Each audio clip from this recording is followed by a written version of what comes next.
Ladies and gentlemen, it is a bright, beautiful, beautiful day. And today is a particularly special day. Why? Because today marks round two of the Ministry of Legal and Constitutional Affairs National Human Rights Debate Competition 2024. Yes, this is round two, and I'm very happy to have you tuned in, joining us. Today, we will see 12 schools battle it out, fighting tooth and nail to be securing that next slot in the advanced rounds. Yes, we have 12 teams here. We'll be having 6 winners. Yes, the team that will be battling it out today in this match are the Clarendon College and the Hampton School. Ladies and gentlemen, I am Ravon Thomas Matthews, and it is my esteemed pleasure to be joining you today for this competition. Of course, I want to thank once more the Ministry of Legal and Constitutional Affairs for putting on this magnificent debate. Yes, and of course, employing the services of Jade to help pull it off. Now, I want to give as well a big shout out to the teams that have ventured with us so far. We started with 20 teams. We have now 12. Yes, we have 10 teams who won their matches, and we have with us as well 2 teams who did so extraordinarily well in their matches, in their own matches, round one matches, that we have invited them to come back as wild cards to play off for a chance to win this entire thing. But of course, most necessarily to play in round two. Nevertheless, we have 2 amazing teams with us. We have the team Clarendon College in proposition and the team in opposition, Hampton School. And they'll be debating the motion. This house would require that employers disclose a fixed, non-negotiable salary for all jobs to reduce gender pay gaps.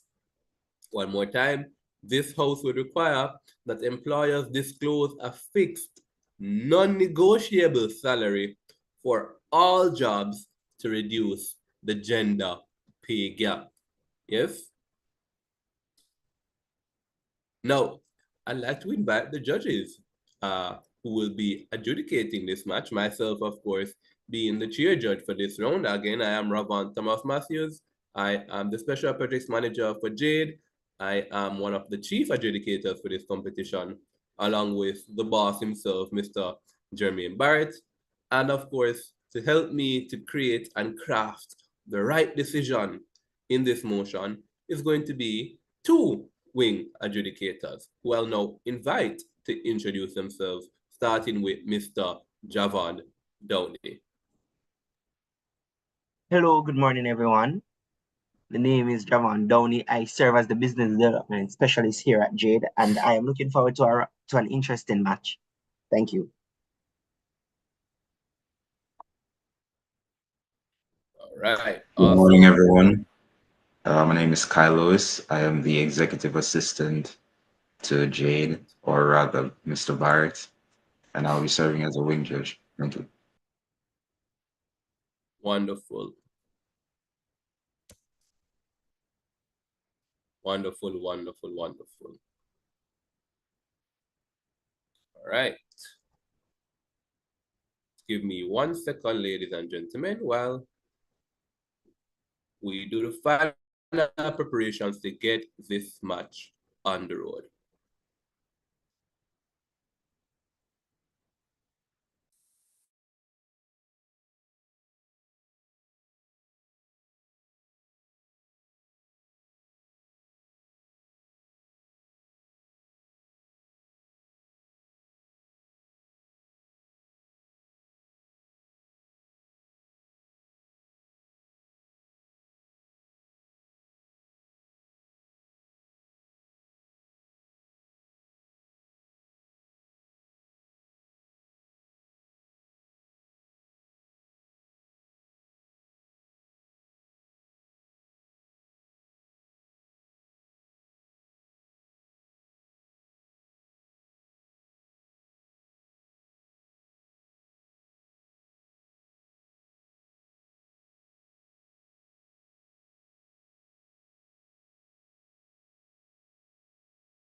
All right, ladies and gentlemen, I apologize for that delay. We're going to be having to reconfigure the panel just a little bit. Uh, and so we are going to be letting you know who will be actually chairing the particular All right. panels. Morning, Ravon. I'm here. Hey, Jermaine, good morning. Wonderful. I'm glad to have you. Glad to Yes. have you. All So right. this match is Clarendon College versus whom? Hampton. Hampton. All right, very well. Yes. Of course, Jermaine, you know that I'm a past student of Clarendon College. So Indeed. of I course, hear you calling Clarendon CC. We're gonna have to talk about that off here. yes, man, the right CC, the true CC. And ladies and gentlemen, this is the reason why I'll be excusing myself from the panel. And so, of course, we're going to be reconfiguring that panel to ensure that there are absolutely no conflicts. And so, we're going to be having Mr. Javan Downey chair this round. Hold on, we're going to be having Mr. Javan Downey. Mr. Javan Downey chair this round. And with Mr. Javan Downey is going to be Mr. Jermaine Barrett and Mr. Kyle Lewis.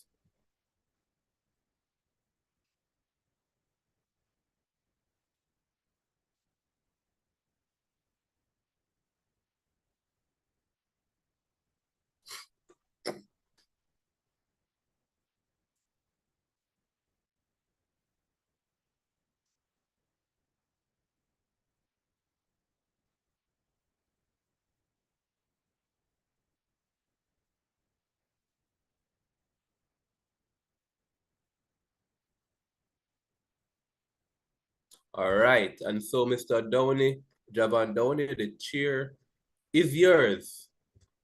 I concede the chair to you, Mr. Downey. You may go right ahead. All right, so good morning again, guys. Just 1 second.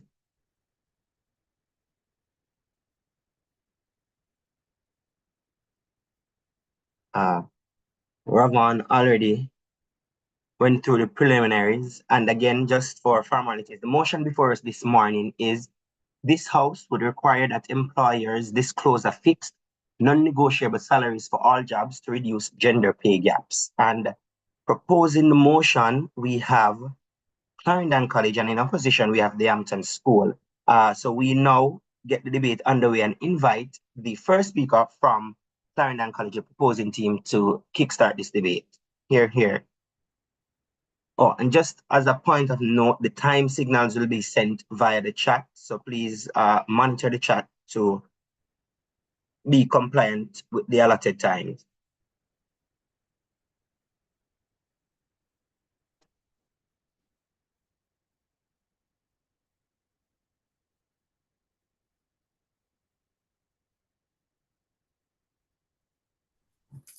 Esteemed judges, timekeepers, observers, my fellow teammates, and my most worthy opponents, a pleasant morning to you all. I am the Prime Minister of this honorable House, which stands firmly supporting the motion. This would require employers disclose a fixed non-negotiable salary for all jobs to reduce gender pay gaps. As the first speaker of this debate, I will define the key terms presented in this motion and discuss the issue of bias and transparency. My second speaker will present her points on equality and rebut any unreasonable claims made by the opposition. And my third speaker will reinforce the proposition stance and further rebut any arguments made by the opposition. First, I will define the key terms. Non-negotiable means that a decision is not open for debate or change. To reduce is to lessen something, and gender pay gap refers to the difference between the average earnings of men and women. Madam Speaker, the proposition firmly believes in unbiased and impartial decisions. Can you imagine that in this era, men are being paid more than women with the same qualifications as them? According to a study done by the New York Times, for every dollar a man is paid, a woman is paid 82 cents, though they are working in the same field. Madam Speaker, we can clearly see how biased this is. Not only is it biased, it goes against the right for equal pay for the employees. For centuries in many societies, women have been seen as inferior to men, and after many generations of fighting for their rights, are you saying that in this contemporary era, men are still seen as more valuable than women?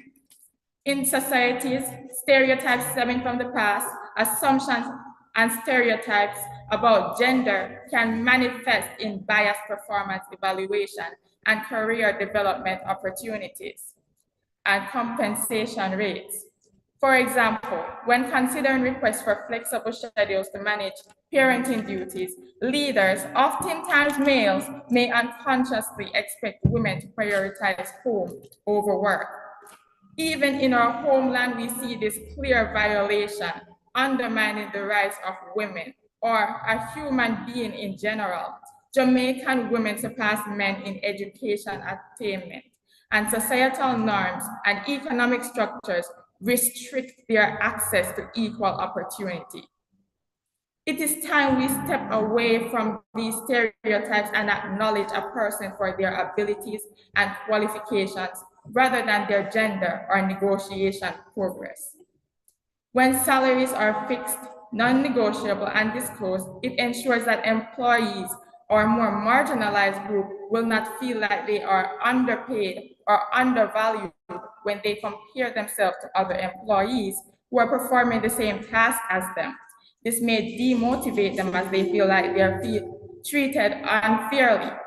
Madam Speaker, we do acknowledge that we cannot completely solve this issue. There are other factors affecting gender pay gap amongst flexibility in salaries, such as unemployment or lack of education, which is why we suggest that non-negotiable salaries for all jobs to reduce. Emphasis on reduce the issue of gender pay gaps, which is a clear violation of our rights. I now move on to my next point. It is important that employers are transparent regarding the matter of salaries. Employers should clearly specify and disclose the salary for a particular job or position. When employers are transparent, disclosing a fixed salary, there's less chance that employees or potential employees, especially women who are still struggling to be acknowledged for their efforts in some fields, or those with weaker negotiation powers, be taken advantage of.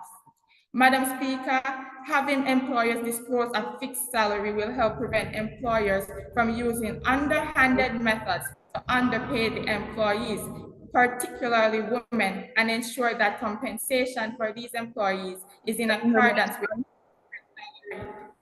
I will address that at a later time. For the job, industry standards, and does not undermine the rights of women who are desperately trying to maintain in the workplace. I take your point of information.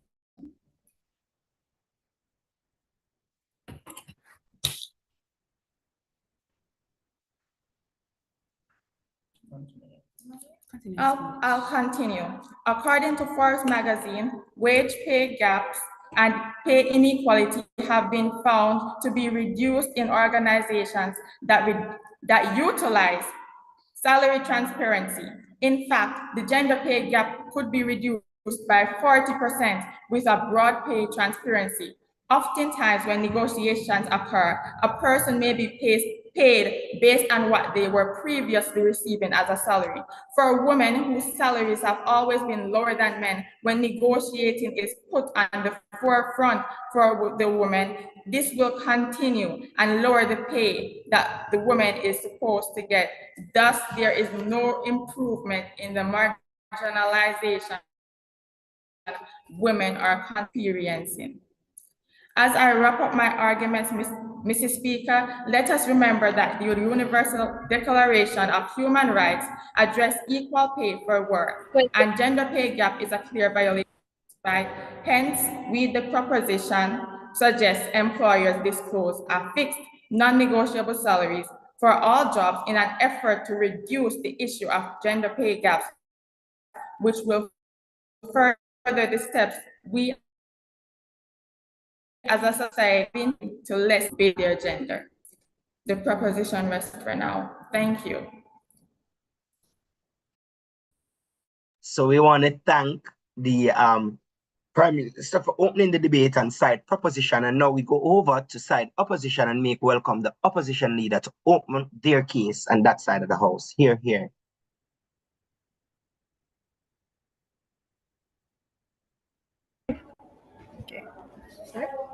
Ladies and gentlemen, Honorable Chair, esteemed colleagues, and valued audience, as the opposition, we unequivocally support the goal of closing the gender pay gap. However, we firmly believe that fixed non-negotiable salaries are not only ineffective but may even exacerbate the problem. They have failed to address the root cause of the gender pay gap, undermine flexibility and innovation, and create new forms of inequity. Over the course of our case, we will demonstrate why fixed salaries are the wrong tool for the right problem and present evidence backed alternatives that achieve the same goal without unintended harm. Mr. Speaker, globally, women earn approximately 82 cents for every dollar earned by men, with the Economic Forum estimating that it will take 131 years to close this gap entirely. In Jamaica, the issue is no less concerning. According to a 2020 report from the Statistical Institute of Jamaica, Statin, women in Jamaica earn on average 12% less than their male counterparts, despite making up a larger share of tertiary education graduates. This disparity is even more pronounced in higher paying fields like technology and finance, where women are significantly underrepresented. Such data highlights that gender pay gaps is not simply a result of individual negotiation, but a reflection of systematic barriers, including occupational segregation and limited access to leadership roles. With that characterization, as opposition leader, I will be presenting three key arguments that demonstrate why this mechanism is ineffective and counterproductive, while offering an alternative that achieves the same goal more effectively. But before we address the glaring flaws in the government's case, they argue that Point of fixed information. salaries will close the gender denied. Yet their model merely tackles the surface symptoms while leaving the root cause of inequity untouched, and in some cases worsens. Fixed salaries may create the illusion of fairness by ensuring uniform pay within specific roles. But, Honorable Chair, equity is not achieved by simply balancing pay scales within existing roles. The true question is, how do women access these roles in the first place? The government model ignores these issues. Government women will continue to be overrepresented in lower paying roles or industries and underrepresented in high paying fields like technology and engineering. By maintaining the status quo, fixed salaries entrench systematic inequalities, ensuring that pay gaps persist across sectors. Even worse, the rigidity of fixed salaries remove incentives for organizations to address these systematic barriers. Under their model, companies could easily claim equality while avoiding meaningful changes such as improving hiring practices, providing mentorship opportunities for women, or adjusting biases in promotions. For example, if leadership positions remain male dominated, women will still earn less overall, even if their salary within roles are fixed.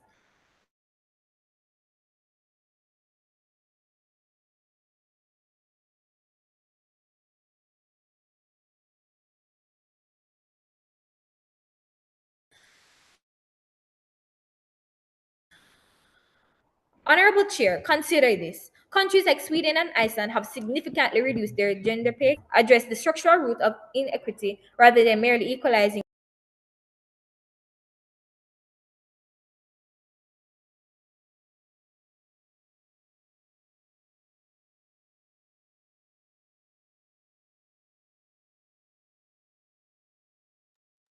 Is the Hampton School here? They apparently are having internet issues. We will pause the time and give them a moment to regroup.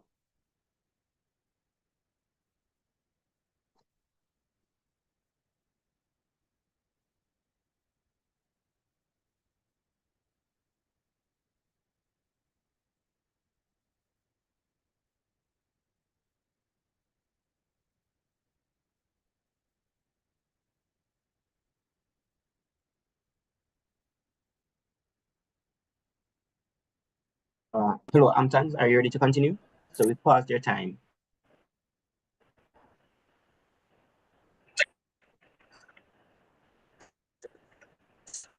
Yes. All right, just Yes, give me a sir. second. We're going to resume the They must time. explain how fixed salaries would dismantle occupational segregation or promote women into. Okay, sir. You may proceed, continue.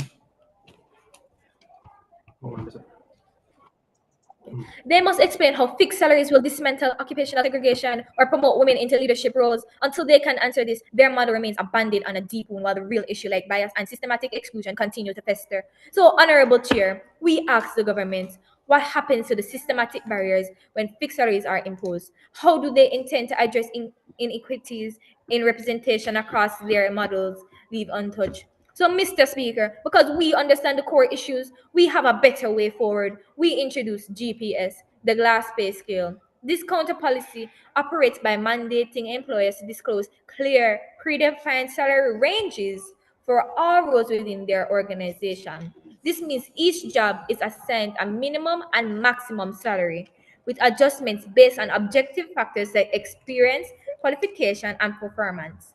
My second speaker will expound how, coupled with negotiation, how it can be a powerful tool. Like fixed salaries are inherently counterproductive.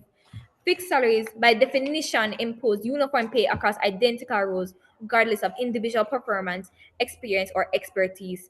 Firstly, fixed non negotiable salaries undermine fairness and meritocracy by disregarding individual differences in skills, experiences, and performance. Employees who contribute more to an organization, whether through expertise or exceptional work ethic or leadership skills, deserve compensation that reflects their contribution. Without this flexibility, a blanket salary system creates inequity by underperformers being paid the same as higher achievers. This incentives excellence, leading to a decline in productivity and morale. Women and minorities who may otherwise excel and earn higher salaries through negotiation are denied opportunities to showcase their worth, perpetuating stereotypes of passivity. This Let's take the example of a software engineer with 10 years of experience and a junior hire with 1 year could earn the same under this motion.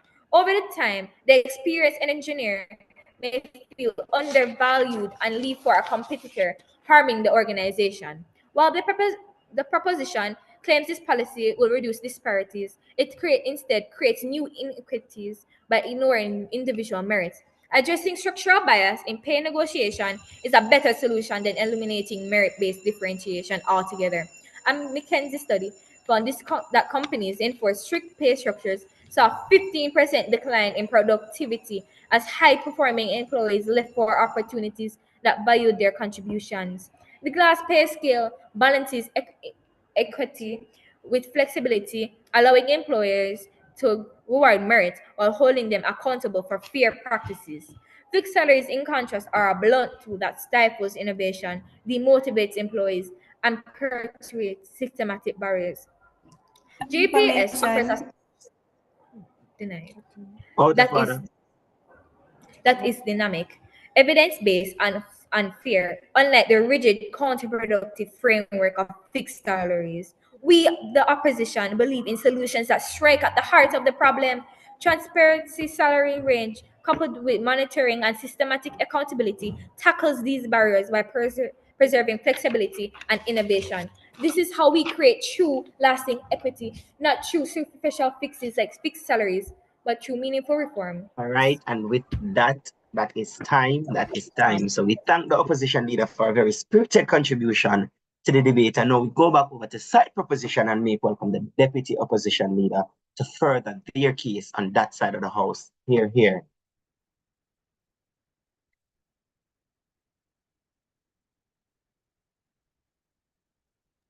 Are you hearing us?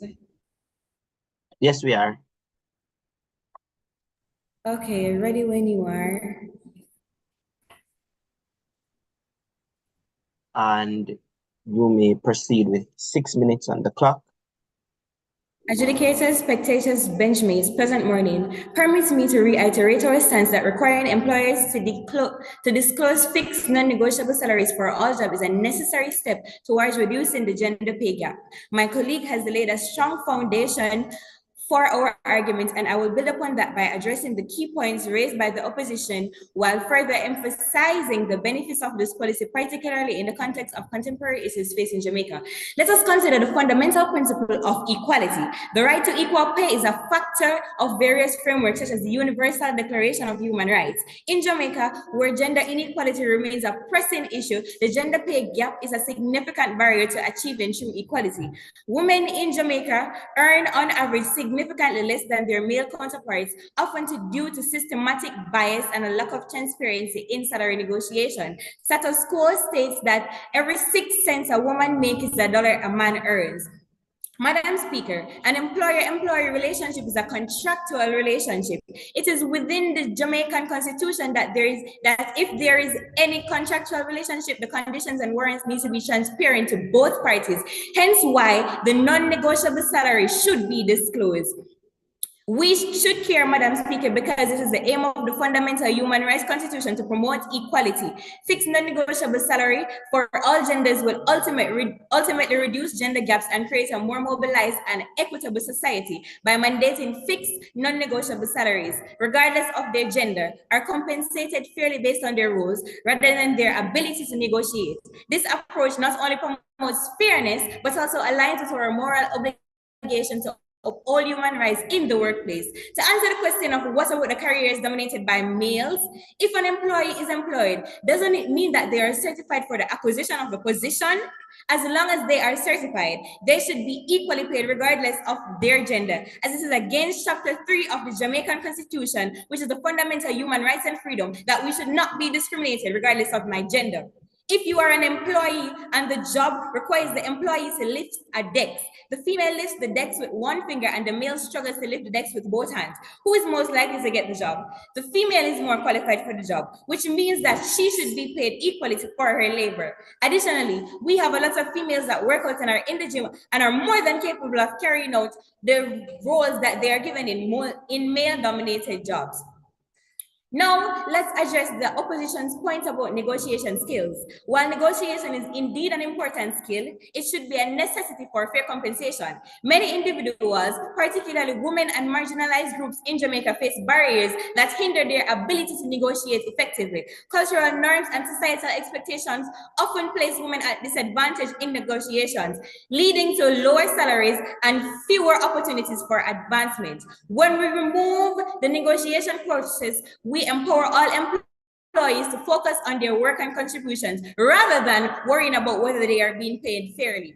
Madam Speaker, the answer to why we should care is because this can lead to increased job satisfaction, higher morale, and ultimately better performance. Moreover, it aligns with the human rights principle of dignity in the workplace, allowing individuals to feel valued and respected for their contributions. The focus is not on the gender, it is on the responsibilities. It is the responsibility of the employer to have a framework or a list of qualifications that are required for the employee to be employed. Therefore, if an employee is in a position that signifies that they are qualified to get the job done efficiently, there should be a fixed non-negotiable salary. Now, the first opposition speaker said that it will take a long time to completely close fixed deposit. Well, let me reiterate our stance that we are disclosing a fixed non-negotiable salary because we want to reduce the gender pay gap within our society. To close this, there are other factors that contribute to gender pay gap, such as unemployment, which contributes to why we will never completely get rid of gender pay gaps. This is why we, as the proposition, rests and agrees with the mood that we should disclose a fixed, non-negotiable salary for all genders, for all jobs in the gender pay gap, to reduce gender pay gaps. I thank you.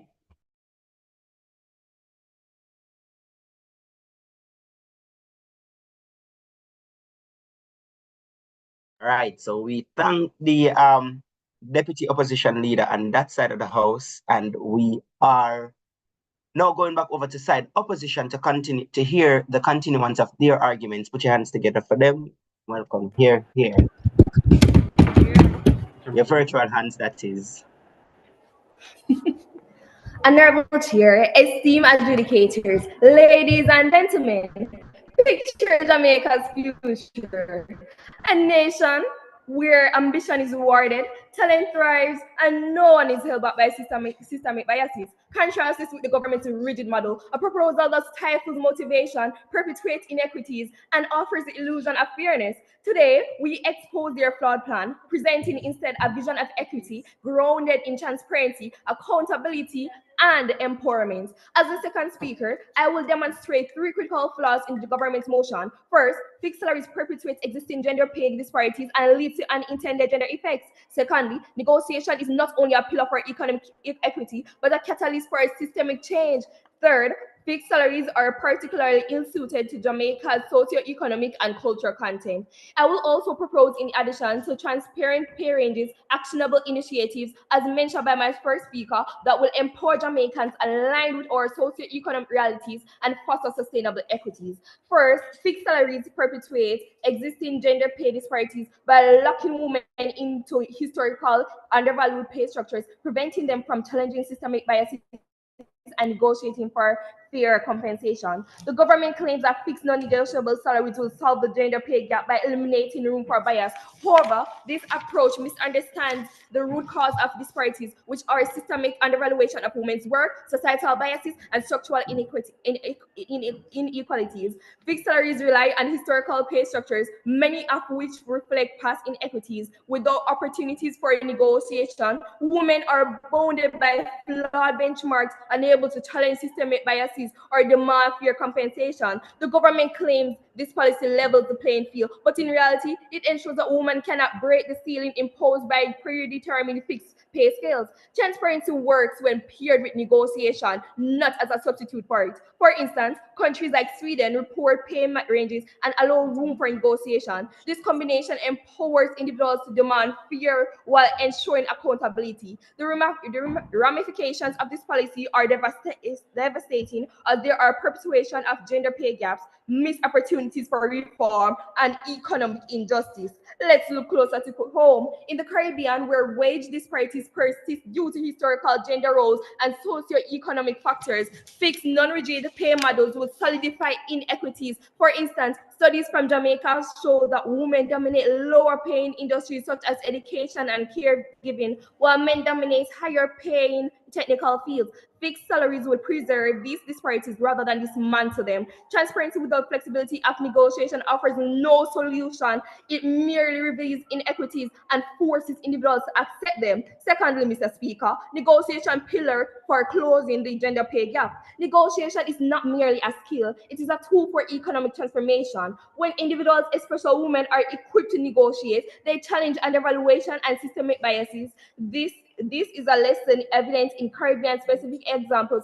Take the tourism industry in Jamaica, where flexible pay structures allow many women to leverage seasonal demand and perform-based bonuses to increase their earnings. Training women in negotiation has the potential to not only boost wages, but to reshape industries by highlighting gaps in equity.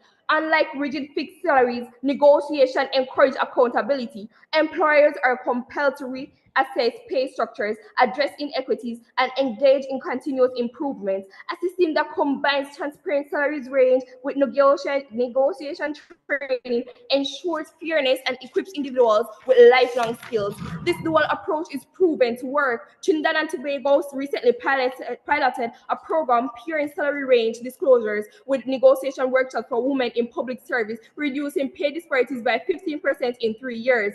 This Caribbean context proves negotiation is not a luxury, but a necessity for sustainable progress.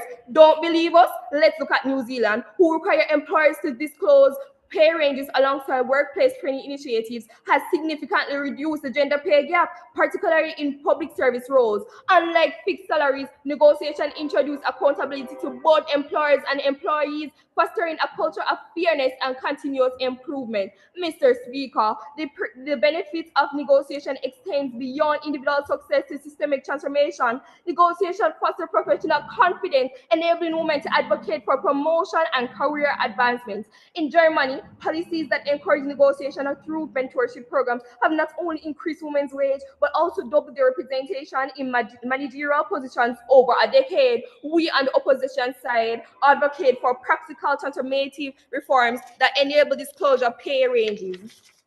Mandatory disclosure of pay ranges. Employers would be required to publish clear salary bands for position, ensuring transparency while allowing flexibility. Negotiation training programs, national initiatives particularly targeting women and youth to develop skills in salaries, negotiation, and professional advocacy. Incentives for equal pay audits. Encourage companies to regularly review and adjust pay structures to address disparities, holding them accountable for systemic reform. They empower individuals align with local realities and foster a culture of continuous progress. Thirdly, on a broader consequence, fixed salaries are incompatible with the Jamaica's dynamic economy, where industries require flexible and performance-based compensation to drive innovation, talent retention, and economic growth. Jamaica's economy is largely built on industries that demand adaptability and a workforce that can respond to changing demands. For example, in the tourism sector, compensation is often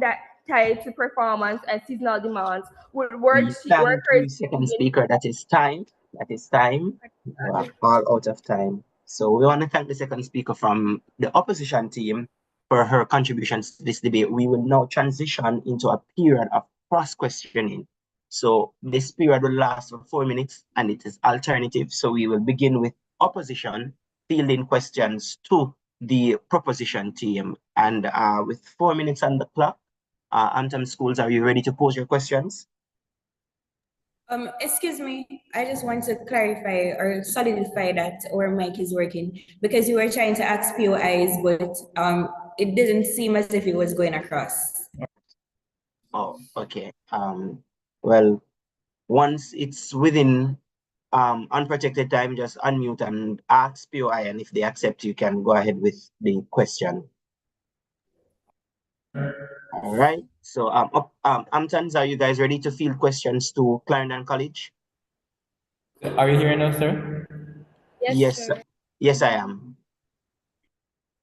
So what you were saying there, sir, we were asking points of information, but it seems like it wasn't getting across or it wasn't acknowledged. We're not sure because now we're hearing us, and when the speech was going on, we weren't acknowledged. Well, I guess you weren't acknowledged because it didn't come across because I didn't hear either.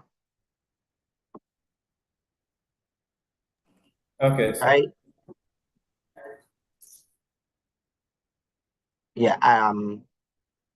One of the panelists said that they saw a hand being up, but that was when we just entered protected time, so it wouldn't have been allowed either ways.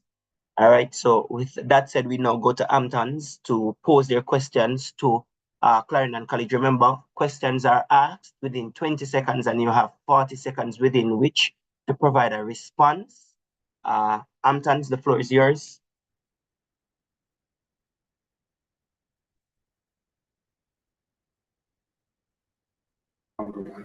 How do fixed salaries account for variation in performance, experience, and expertise within the same role?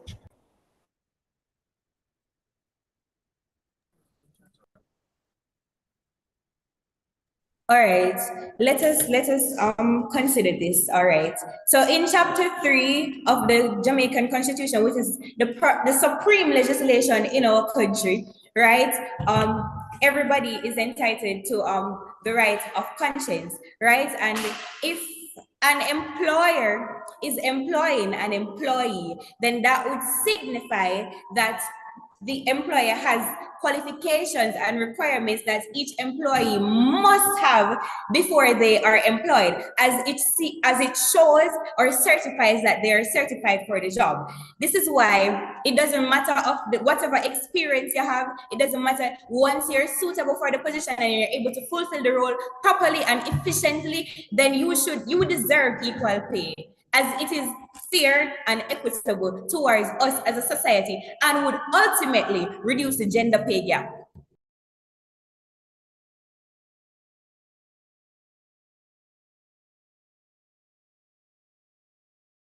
Hello, are you hearing us? Yes, we're hearing you. Amton? Can you provide evidence from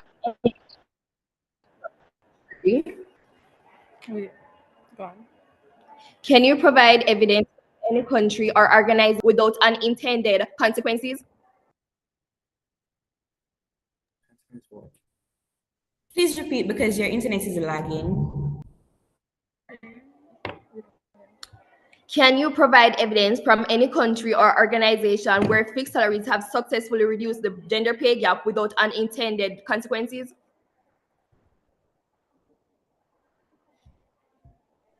So, for example, in the Commonwealth Caribbean, we don't have a fixed non-negotiable salary, but in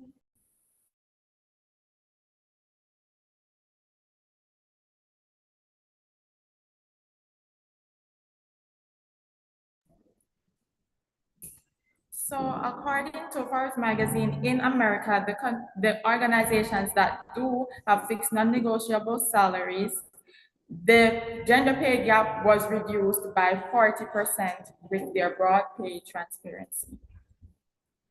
So yes, so in America, according to Forbes magazine, 40% of gender pay gap was reduced. So yes, we have instances where a fixed non-negotiable salary has created or reduced or created a reduction in the gender pay gap.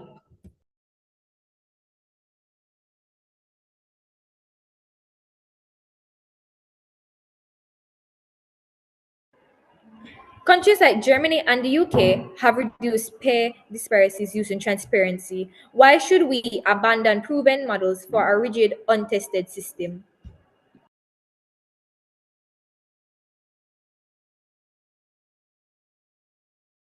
You were speaking a while ago. I'm not hearing you. Please repeat. Countries like Germany and the UK have reduced pay disparities using transparency. Why should we abandon proven models for a rigid, untested system?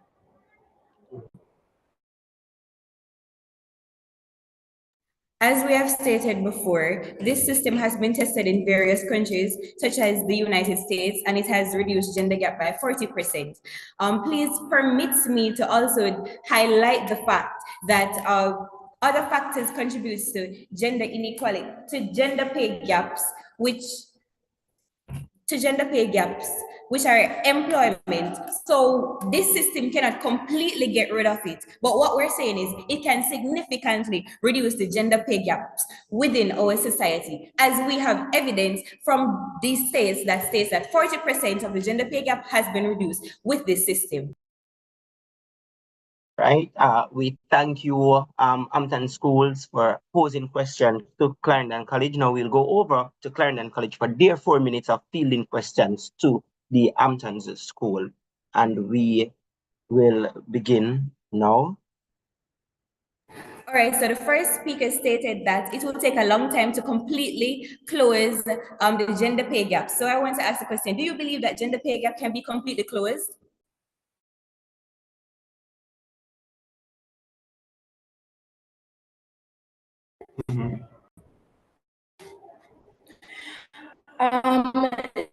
Due to the centuries of deep-rooted sexism in our society, the gender pay gap will not be completely closed. And in your speeches, you also said that through the fixed non-negotiable salaries will also not be closed. Through your example, you said that there was a 40% decrease. But we do believe that it can be decreased over time as we mature in a society.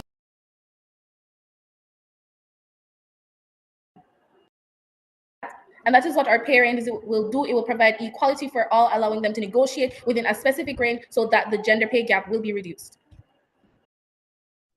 Okay, so do you believe that we should sit back and wait for all of those things to proceed, or we should take action so that the 40% reduction can happen, or even more than 40% reduction can happen within our economy. Because I would suggest that we implement the system as it has been proven to be credible, and it has been proven to be able to significantly reduce the gender pay gap. You are to ask a What do you question. Okay, so what we're trying to say, we are going to take proactive actions. We're going to take actions that will not only tend to the surface of the matter, we're going to take actions that will go on a deeper level and solve deeper problems that fixed salaries won't solve. All right. Do you think it's necessary for the gender pay gap to be closed?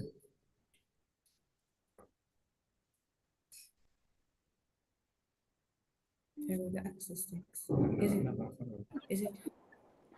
Yes, we do think that the gender pay gap should be closed. I, a female, I am working, and a male is working the same with the same qualifications as me, as the same experience as me, and he's making $100,000 while I am making a $50,000. Why? And my first speaker actually stated this in her speech. So why should it not be closed? Isn't it fair? Isn't it fairity? Isn't it fair that I should be earning the same as him, and I have the same qualifications, and I have the same experience? So why not? All right. So to follow up to that question, if you believe that it should be closed and it has taken a long while for it to be closed, don't you think measures must be put in place for it to be closed? Being as the research done with Forbes magazine that stated that 40% it has effective in the US.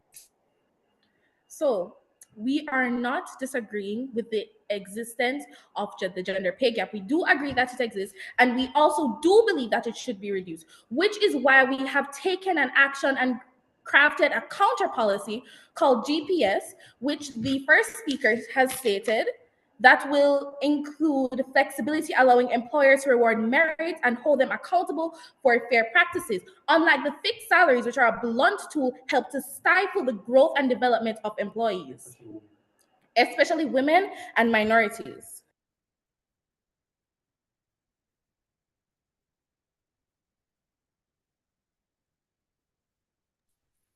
Do you realize that negotiation brings to light the wages that employees were paid in a previous position, and hence will...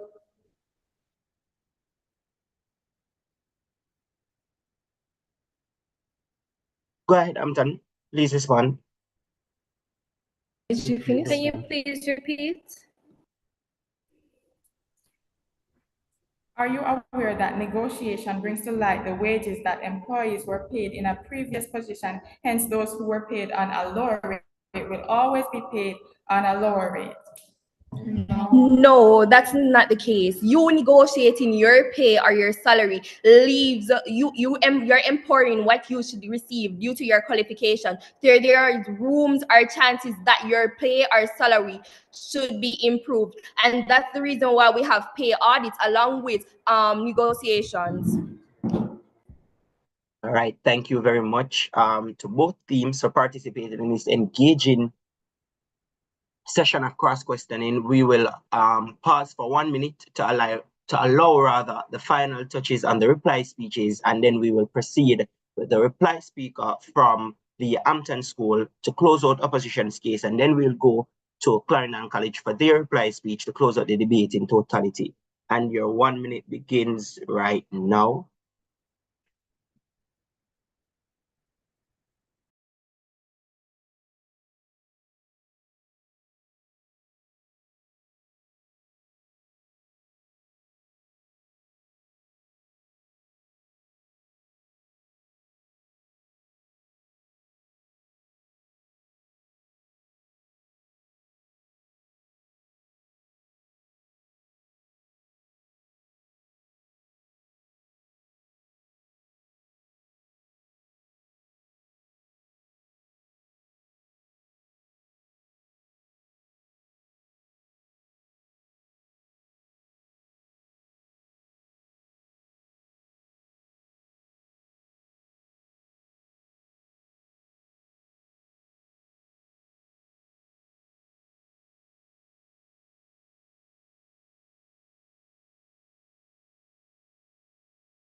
So we have elapsed or 1 minute, and we will go to the reply speaker from the Hampton School.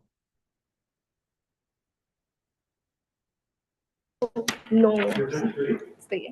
Pleasant morning, ladies and gentlemen. Thank you for joining us for our news broadcast. The motion this House would require employers to disclose a fixed non-negotiable salary for all jobs to reduce the gender pay gaps has caused several issues. Fixed salaries paper over deep-seated inequities, leaving women trapped in low-paying roles and stifling dynamism that drives economic growth. These realities are expected. What the opposition is pushing is a world where transparency dismantles barriers, empowers marginalized groups, and fosters workplace merit, where workplace merit is rewarded without compromising fairness. One of meaningful equity, a world where pay disparities are tackled at the roots and innovation thrives, and fairness is more than a superficial promise. Unlike the government's anti-hero approach, with the most pure of intentions, but the worst possible approach, which showed itself in a few clashes. The thought was there, but to achieve the effect they wanted to see, the opposition has brought forth points that are like rocks compared to the government's feathers. Throughout the debate, a major factor of the motion has been ignored by the government: the fixed non-negotiable salary for all jobs. Their focus was lasered onto the gender pay gap, which we do agree exists, but we only disagree with the presented solution and have outlined a policy that would also help to reduce the gender pay gap without detriment. GPS. The first and arguably most prominent clash was building a sustainable framework.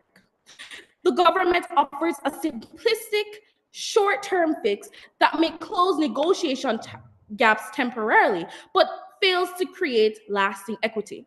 The government said, while the opposition showed immediate equality is meaningless if systematic barriers and occupational segregation persist.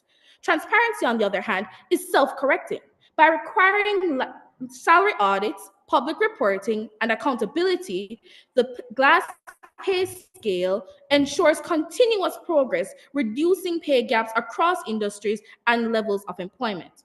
Real-world data from Germany and the UK prove that transparency laws effectively reduce gender pay gaps over time, particularly in male-dominated industries.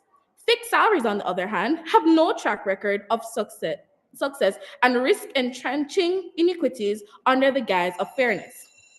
Another clash where the scales were tipped more in the opposition's favor was systematic inequities. The government's case rests on the premise that fixed salaries will eliminate negotiation based on disparities. But, Honorable Chair, this narrow lens ignores the elephant in the room: the systematic barriers like occupational segregation and biased promotion practices. What the government said is that fixed salaries will guarantee equal pay for equal rules, which they claim solves the core issue.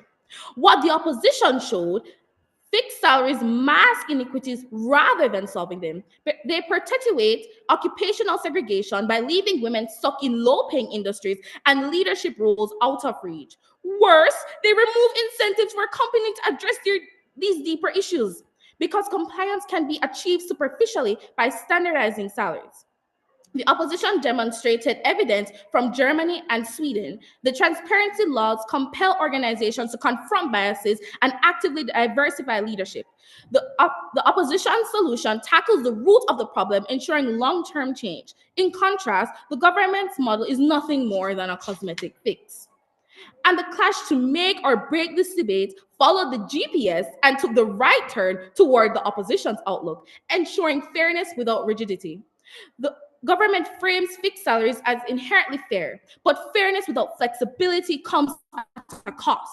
The government said fixed salaries remove bias and negotiation disadvantages, create leveling the playing field. Fixed salaries crush workforce dynamicism, and they ignore individual contributions, demotivate high performance, and stifle innovation in competitive fields like technology. The glass pay scale balances fairness with flexibility by setting clear pay ranges while allowing performance-based adjustments. This system retains motivation and attracts top talent and ensures accountability through audits and reporting. The opposition model creates fairness without penalizing excellence. fostering a workplace that rewards merit while addressing biases. The government's rigidity, by comparison, creates stagnation and dissatisfaction. On behalf of the opposition, I urge you to side with progress, innovation, and true equity. And the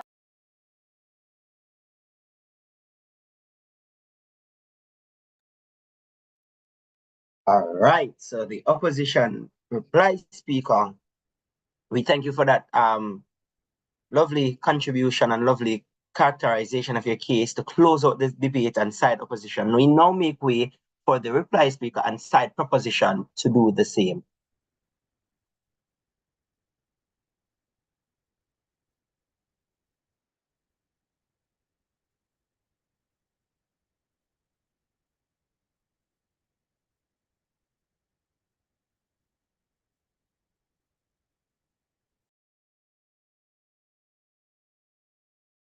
So hearing us? Yes, we're hearing. Okay. Ladies and gentlemen, honorable judges and esteemed opposition, good morning. Today we have heard a passionate discussion on whether employers should be required to disclose fixed non-negotiable salaries for all jobs to reduce the gender pay gaps. I stand firmly in the favor of this motion. I wholeheartedly support the compelling arguments put forth by both my first and second speakers. My opponents, let me take the time to address your points and provide some well-needed clarity so that you don't mislead our audience. You constantly state that, implementing a fixed, non-negotiable salary for all jobs would close the gender pay gap. We're not saying it would close the gender pay gap. We're stating that it would reduce the gender pay gap. Additionally, your third speaker stated flexibility as one of her points. Employees can set comparative industry standards, salary that reflects the jobs, demands, and market conditions. What we are proposing is not uniformly across all jobs, but transparency within each role. If a job is worth 100,000, that is what it's worth for everyone, regardless of their gender or background. Other factors besides salary influences the gender pay gap. For example, occupational segregation and workplace discrimination and negotiation differences, just to list a few.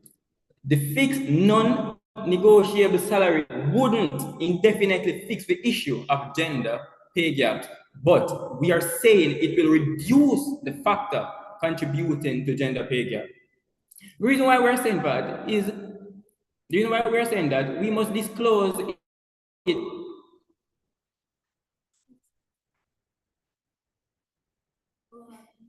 Are you hearing now, sir? Oh, yes, we're hearing you. We're hearing you, speaker from Clarendon College. Are you hearing us, sir? Yes, we're hearing you. So we got bumped off a couple minutes ago, sir. All right, so the timekeeper would have paused your time. Okay. So you can resume. I will resume. The reason why we are saying that we must disclose it to provide transparency so that everyone knows that their earnings, know what they're earning, so that at the end of the day, we don't want anyone's salaries to be hidden from their knowledge. Without a non-fixable negotiation salary that is disclosed, there would not be transparency. The gender pay gap is deeply rooted in patriarchal societies and historical contexts. Let me explain. In patriarchal societies, men were seen as the breadwinners, while women managed domestic duties. The division perpetuated unequal access to education, training, and economic opportunities. That is why there was a gender pay gap in the first place. But in modern time now, females are put beyond just staying at home and doing own household chores. They have access to education and they decide to work. So in this modern day, they should be entitled to get equal pay in a certain field. Our team has demonstrated that fixed non-negotiable salaries, one, eliminates pay disparities. By mandating equal pay for equal work, this policy directly addresses the gender pay gap at its root. No longer can unconscious bias and negotiation disparities perpetuate inequality. The Employment Equal Pay for Men and Women Act of 1975 aims to eliminate discrimination between the sexes in payment of remuneration for similar work. However, this act is criticized for being outdated. Yes. Yes, answer. Final call to action. In closing, I urge you to see the simplicity and justice proposal. Fixed non-negotiable salaries are not just a tool to combat gender pay gap. They are a foundation for fairness, equality, and progress.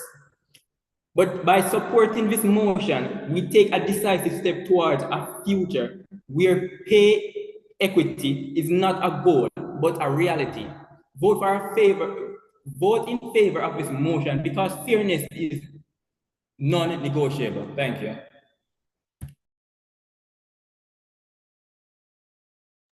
Right. So we thank the reply speaker and side proposition for rounding out the debate in excellent fashion for his team. And with that, we've come to the end of this debate. Very interesting ideas aerated throughout the match, and the judges do have their work cut out for them. With that said, we are going to excuse ourselves to the breakout room to deliberate and come back to you with a decision. In the meantime, while we're away, we're inviting the participants to not just engage in discourse and conversations among yourselves, and we will see you in a few minutes. Judges, we're inviting you to join breakout room 4 so that we can deliberate there. Thank you.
Right. So good morning again, everyone. Good morning. We are through with our deliberations, and we've arrived at a decision as a panel of judges, a unanimous decision, that is, by the way. And the justification behind this call is that what we found happening throughout the debate is that one side, they came and they focused on issues that are not necessarily assumed are included under the motion, right? And because of that, they argued for problems that were not, again, included or assumed under the motion, right? And they failed to prove to us that under the status quo, the other side model makes things worse and affect the country and affect economics and the human rights issues and worsens it. They failed to prove that, right? They also offered us a counter model that does not change the fact that because of inherent issues that they spoke about or inherent issues that they aerated, right? It does not, the counter model that they offered would not change the fact that at the end of the day, women who are often marginalized, women and other marginalized group, because of their, because of whatever perceived inadequacies they have, would be better off under their model with the under the model that they proposed. And with that said, we unanimously came to a decision that Clarendon College would have had this debate won, because they stuck to the issue that was to be debated, which was, again, this house would require that employees disclose a fixed non-negotiable salaries for all to reduce gender pay gaps. So that's really and truly what the focus of the debate was: gender pay gaps, and not the other issues or systematic challenges or problems that arises from gender pay gaps. Can we focus on fixing the gender pay gaps? Clarendon College assured us that yes, we can, and it is on that backdrop that they would have won today's match. And the scores are: Clarendon College ended on 266, while the Hampton School ended on 264. And the best speaker coming out of this debate was the Prime Minister from Clarendon College, Miss Alia Mackenzie.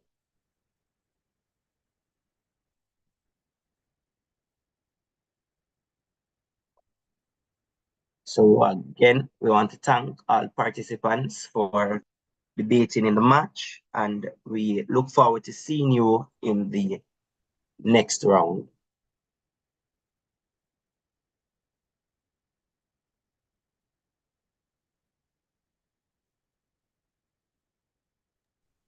Thank you. Right.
Has the oral adjudication been presented in this room? Yes, it has, Jermaine. Okay, very well. So we're waiting on the second match.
Hi, Javon. Are we waiting to start the next match? Yes, we are, Jermaine. And what are the next two teams? So for the match that you will be doing, it's Campion College versus Herbert Technical. Herbert Morris, Okay. rather. Morrison Technical. Sorry. Yeah. And I Okay. don't see either Is it in team this room here. or the next one? I'm not sure which of the rooms. Let's me check.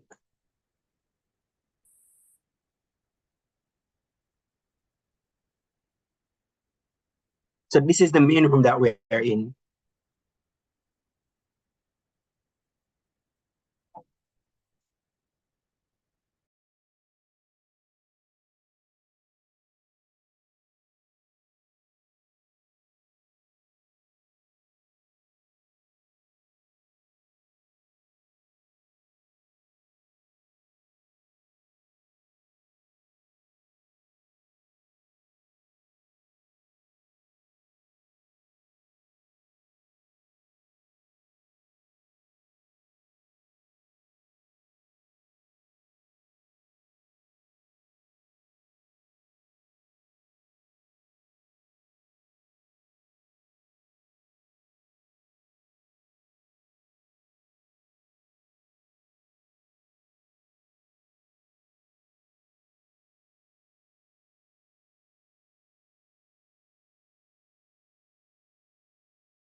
Oh, wait, Germany is not sharing.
All right, good afternoon, everyone. Javon, confirming that your match has been concluded and we're ready to move on to the next round of matches.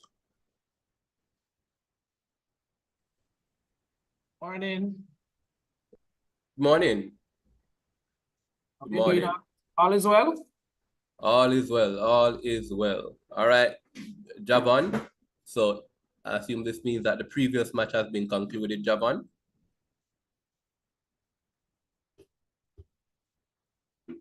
So Donny.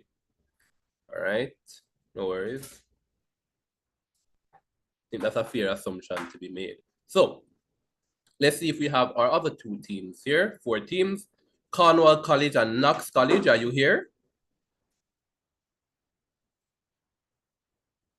Cornwall and Knox. Good morning. Knox is here. Wonderful. Wonderful.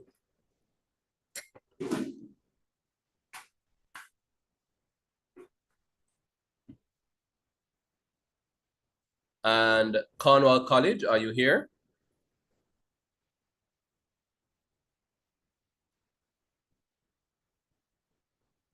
Looking for team Cornwall. Not seeing Cornwall College. Okay. No worries. How about as a Campion College? Is the Herbert Morrison Technical High School here? We're here. Wonderful. All right, that means that we have a match. We have Campion College versus Herbert Morrison Technical High School. Wonderful.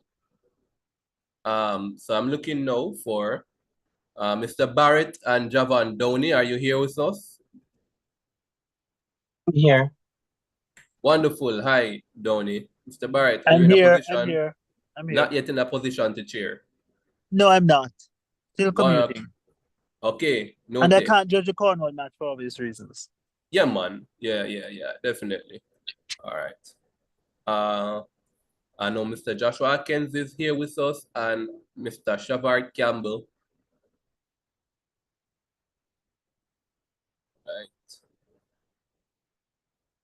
All right, so we're going to be having the match be on stream between, of course, the teams that are here, Campion College, Herbert Morrison Technical High School.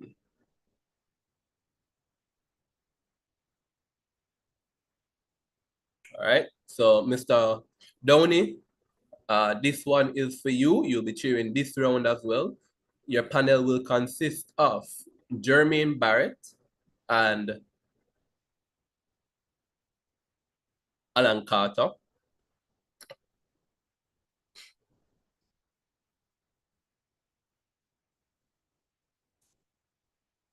Jermaine Barrett and Alan Carter.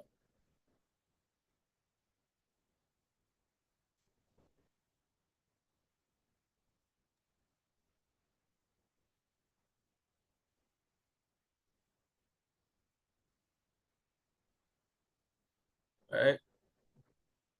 Wonderful. I see the Herbert Morrison Technical High School here.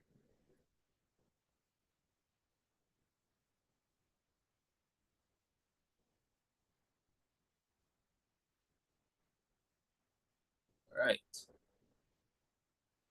So then that means Team Cornwall College and Knox College, you will be with me today. So I'm going to invite you both to a breakout room.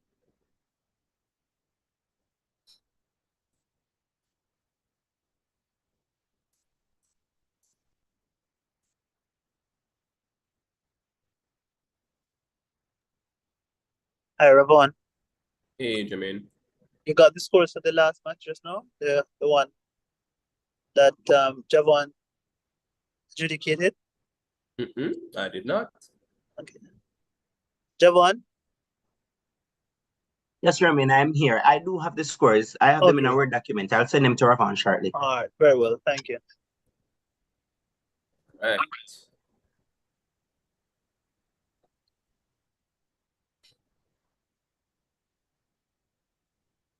So I see members from Cornwall College joining. Wonderful.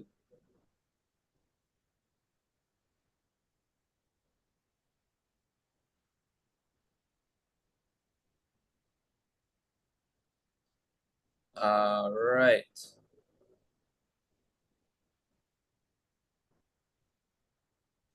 Is there anyone else here from Cornwall College? Ravon, remind me, are you from Herbert Morrison or Cornwall?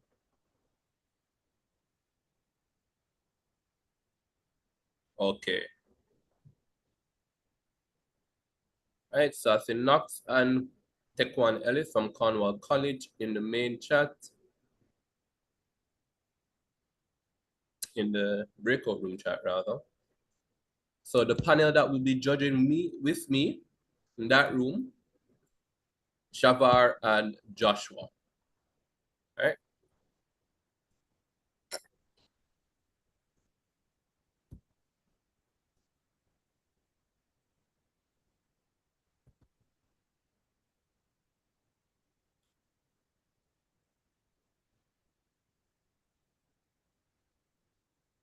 All right, Mr. Downey, the floor is yours.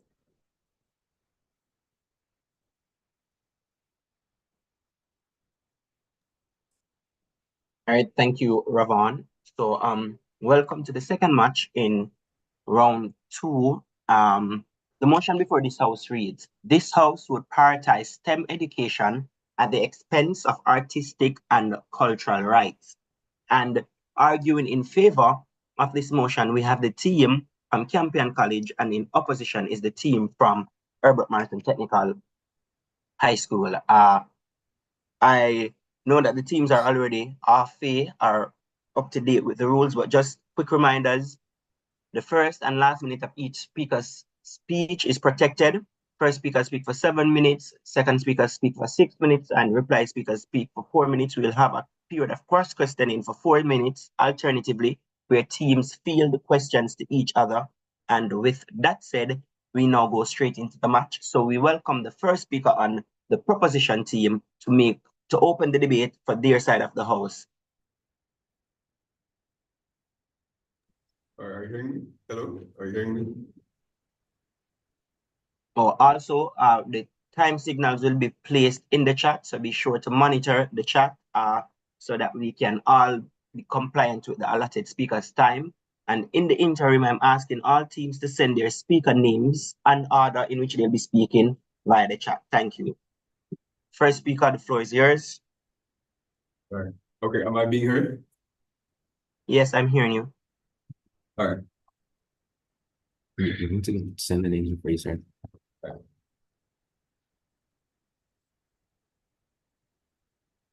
Ready whenever you are. We're just sending the names before we begin, if that's okay. That's fine.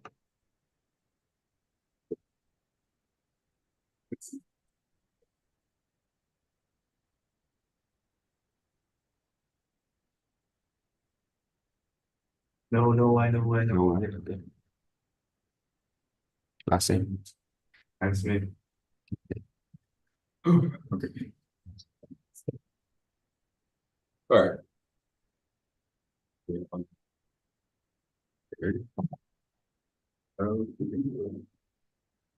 For years, we poured money into arts, but our roads are falling apart, our students are underprepared, and our economy is stagnating. Every day, countries around the world are racing ahead with cutting-edge technology, while we are lagging behind every single time. It's time to face the truth. If we don't prioritize STEM education now, we risk being left behind in this ever-expanding world. Adjudicators, fellow teammates, audience, and also worthy opponents, a pleasant good morning to you all. Today, I stand before you in full adamant support of the motion. This House will increase taxes to fund the public sector. As the first speaker, my task today is to establish the foundation upon which our arguments will rest upon and delve into some key substantives.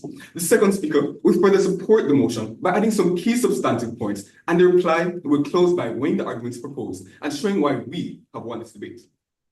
Now, let's get into a definition of cultural and artistic rights.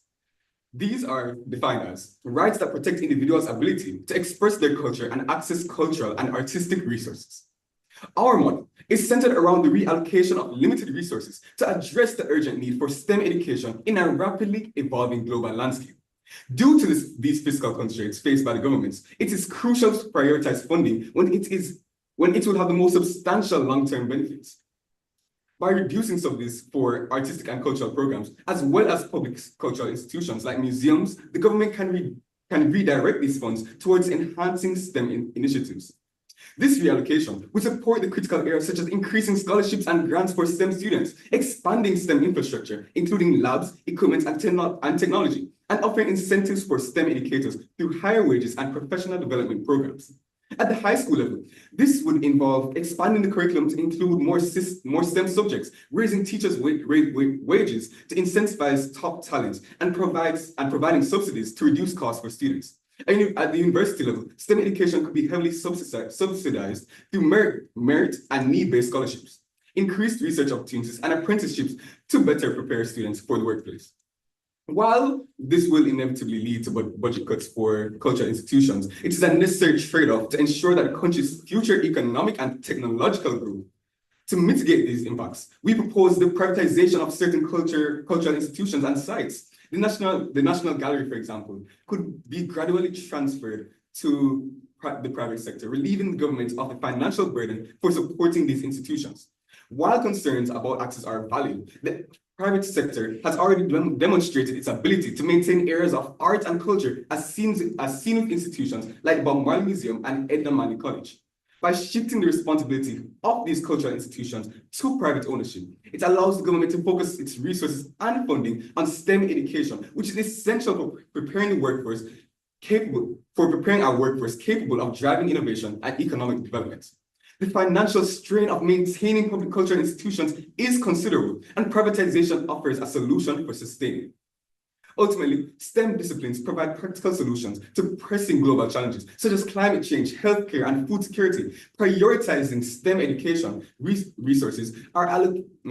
Prioritizing STEM education ensures resources are allocated to areas with measurable, tangible societal benefits, benefiting both the economy and society at large. Culture and art are deeply rooted in Jamaica's society and will not decline unless intentionally undermined, which the opposition must prove. In contrast, the benefits of prioritizing STEM will span across industries, generations, and national developments. Now, for this debate, we have two main actors. We firstly have the students and future workers who rely on robust STEM education systems to gain the necessary skills for employment in a rapidly advancing global economy. Secondly, we have cultural institutions and public sector workers in the arts who depend on government funding to maintain their programs, preserve national heritage, and provide access to cultural education. Now, the burden on the proposition is to prove through principle and practice that prioritizing STEM education at the expense of artistic and cultural rights is a necessary and sufficient approach to addressing the pressing needs of the future workforce and the economy. The opposition's burden is that they must argue the cost of prioritizing STEM education over arts outweigh the benefits. Now, to clarify, we aren't required to defend drastic measures like eliminating all funding from arts and completely removing cultural rights. Our task is to simply argue that prioritizing STEM education over arts is a necessary and reasonable approach given the current economic and educational demands of our society. Now, let's get into the meat of the matter. Underfunded education systems, a workforce struggling to adapt to technological advancements, and a growing demand for skilled professionals is just a crisis waiting to happen. The current allocation of resources to arts and cultural funding in Jamaica diverts critical funds from the STEM education. In 2015 alone, approximately $180 million were spent on cultural institutions. While cultural programs are valuable, we see that funding could be better utilized to address the pressing needs for STEM education as the global economy becomes increasingly dependent on technology and innovation. The country's educational system is not sufficiently preparing students for future challenges. The continued allocation of limited resources to arts, while important, restricts the ability to develop the competitive, technologically skilled workers that is essential for national development. Now, I'll quickly touch on our substantive points.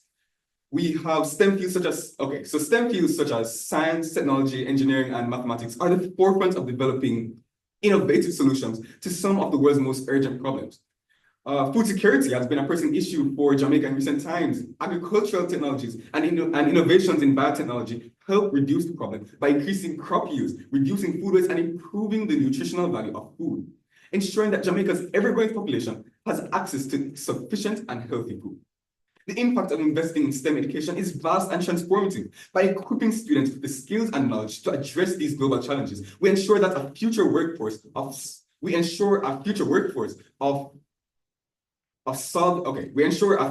capable of solving complex problems and directly affecting people's lives.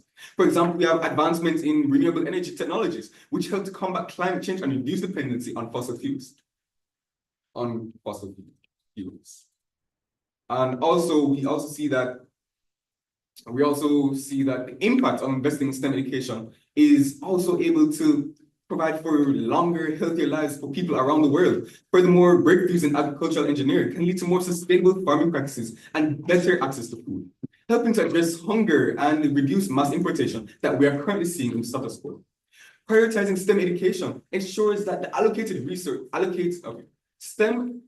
prioritizing STEM ensures that resources are allocated fairly and produce tangible benefits. The opposition may claim that the status quo is fine as it is right now, but this is simply not the case. We've seen many cases of different sectors having a shortage of workers. In conclusion, the proposition is not a All right, that is time, Mr. Prime Minister, that is time, and we want to thank you for a very spirited and lively opening to this debate. We now go over to side opposition to hear from the opposition leader. Here. Now, before I get into this debate, there's a few things that we've realized. Now, there's some talk about public transport and taxes. I'm not sure exactly where that comes in the motion. But also, when you speak of private sector contribution to the arts, it creates a type of a chasm in our social divide because, for example, in the UK, there's a priority that was placed on the STEM-focused curricula over the arts, and some consequences included a cultural divide that grew into fewer children from working class families who had access to arts education. Now, adjudicators, members of the audience, and my worthy yet misguided opponents, good morning. Today we face a battle, one that proposition would prioritize STEM education at the expense of the arts. Mr. Speaker, this is injurious of a stance to take, and we side opposition firmly disagree with this motion. As we go into this debate, allow me to introduce our substantives. I will explain how the status quo, our major cultural and artistic elements are lost due to the underinvestment in artistic fields, and how side proposition's world would exacerbate brain drain. I'll also be explaining how STEM, art and culture are interdependent, and one should not be promoted at the expense of the other. My second speaker will explain how Jamaica is intrinsically artistic in nature and culture, and how the arts have positively contributed to the popularity of Jamaica, along with its benefits. They will also go in depth on the potential violation of the right to self-autonomy, as well as the potential for the promotion of discriminatory rhetoric based on preconceived intellectual inclination. My third speaker will summarize and prove further that in the world of side opposition, artistic and cultural rights should not be stifled on account of STEM. Mr. Speaker, now that we have established some things, let's zero in on some key terms. We recognize in the motion, prioritize and at the expense of. We side opposition defines prioritization as the additional or overwhelming importance placed on something by way of further investment, attention, or consideration. And at the expense of simply means to be at the detriment of something. Now, side of proposition wishes that STEM be given additional priority at the expense of the arts and cultural rights. Yet, Jamaica, although having prioritized STEM education for some time now, has not done this at the expense of artistic and cultural rights. So our proposition is bringing something new to the argument, which is not a part of our status quo. Mr. Speaker, when we say prioritize, we're specifically addressing the additional allocation of funds and resources by the government to STEM programs in educational institutions rather than programs within the arts. This evident preference to STEM will further promote an already existing decline in individuals interested in artistic fields due to the increased lack of investment from the government, which in the Jamaican status quo is already an issue where students at large are blatantly discouraged from venturing into artistic fields by educators, their parents, society, and the government, who pay little meaningful attention and invest minimal funds in the arts. Mr. Speaker, it's no secret that our arts industry is already feeling the pinch. Our artists are already underpaid, woefully underfunded, and undersupported. So prioritizing STEM at the expense of the arts will be the final nail in the coffin. Not to mention how the further prioritization of STEM education will not fix brain drain, but worsen it. Mr. Speaker, allow me to emphasize that this motion focuses on the prioritization of STEM education at the expense of the arts, not the prioritization of STEM industries or STEM jobs. Now imagine you're a Jamaican trained nurse. The government gave you a full scholarship grant to attend school locally as a result of their proposed prioritization of STEM education, and you love it. But as soon as you have graduated, you are now left to work in a deplorable medical center, improperly maintained, and suddenly the job you once dreamed of becomes a dreaded routine. So you save up your money, pack your bags, and work abroad, where you're healthily compensated in a more conducive working environment. Mr. Speaker, this scenario is no stranger to Jamaican ear. In fact, a 2022 Gleaner article laments the mass migration of Jamaican nurses. It states that although Jamaica has 9 accredited nursing institutions and an average yearly graduation rate of 500 nurses, yet our 20 plus medical centers are short-staffed. The writer posited that the factors contributing to the deficit are the unsatisfactory salaries available, the high cost of living, poor working conditions, and high patient loads, which the prioritization of STEM education will not address. It also stated in the Jamaica Observer that 50% of our doctors leave our shores every year to work abroad.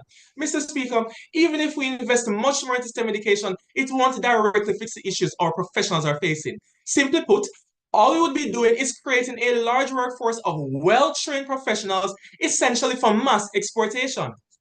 Because the truth is, people are drawn to STEM because it's easier to migrate with a STEM degree rather than the arts. But our artistically inclined individuals are the ones who are staying here, Mr. Speaker. They aspire to build Jamaica in the artistic fields, so why would we rob them of investment? Mr. Speaker, Jamaica already has no plan for retention of our STEM professionals, so it would be foolish to invest further and prioritize their education over the arts. We also have a deficit in our STEM educators. In just 1 year, nearly 500 of our brightest maths and science secondary level teachers have left the island to work abroad. Once again, because of inadequate pay, poor and uncomfortable working conditions, and their burdensome workload. Mr. Speaker, the problem of brain drain cannot be fixed with the prioritization of STEM education because it does not address the standards of facilities we have available for a STEM workforce. Not accepted at this time, further invalidating the need for prioritization of STEM education at the expense of the arts and cultural rights. Mr. Speaker, my second argument proves that STEM and the arts are intrinsically related and that STEM must not be given priority at the expense of the arts. Mr. Speaker, Jamaica has been established as an island of artistic, creative, and innovative people. So why would we wish to divorce our STEM-inclined individuals from the arts when they are so deeply interwoven with each other? Take me for an example. I'm a student enrolled in my school's engineering program, but I'm clearly a lover of the arts. I debate, draw, paint, and sculpt. In fact, I did STEM and art subjects in CXC. This fusion has helped me conceptualize and understand engineering and physics concepts much easier. I'm able to graphically represent aspects of difficult topics in STEM subjects to aid in my learning process. I have the ability to explain and write clearly when relating to STEM subjects and writing project proposals, and the list goes on. So is it wise to force Jamaica's intelligent, creative, and innovative youth in a box that prioritizes STEM and disregards the arts and culture? Absolutely not. Now, what Cyber Position would like us to believe is that where there's a will, there's a way. So now, STEAM education is what we want to talk about now. When we have STEAM education, it involves our arts and our STEM education. For example, an architect would find STEAM education useful. They can relate aspects of design, such as facial recognition and sketching in their engineering knowledge. Or an engineer would use it to write a compelling project proposal to potential investors and so on. STEAM education further fosters more analytical and systematic thinkers who can relate STEM subjects to the arts and further evolve teaching styles to incorporate everyone in the classroom. This, Mr. Speaker, is much more solid of an idea than punishing the arts rather, for the sake of STEM. I will take your POI now. Who is in the phone? No, you can't take a POI now. You're basically out of time. Oh, yeah, I'm sorry. So in closing, Mr. Speaker, we should not prioritize STEM at the expense of the arts and culture. It will further disenfranchise our creative youth.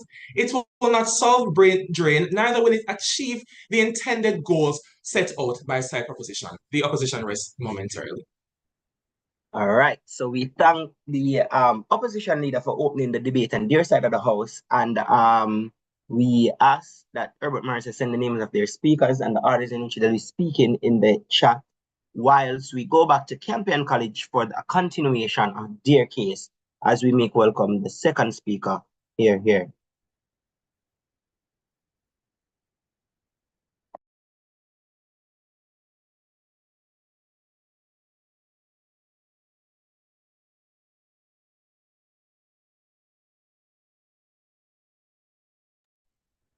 Am I audible? Yes, you are. Okay. Let me just start off by addressing my opponents on the basis of which this debate hinges. Like, firstly, they talk about brain drain. My opposition just don't understand how brain drain works.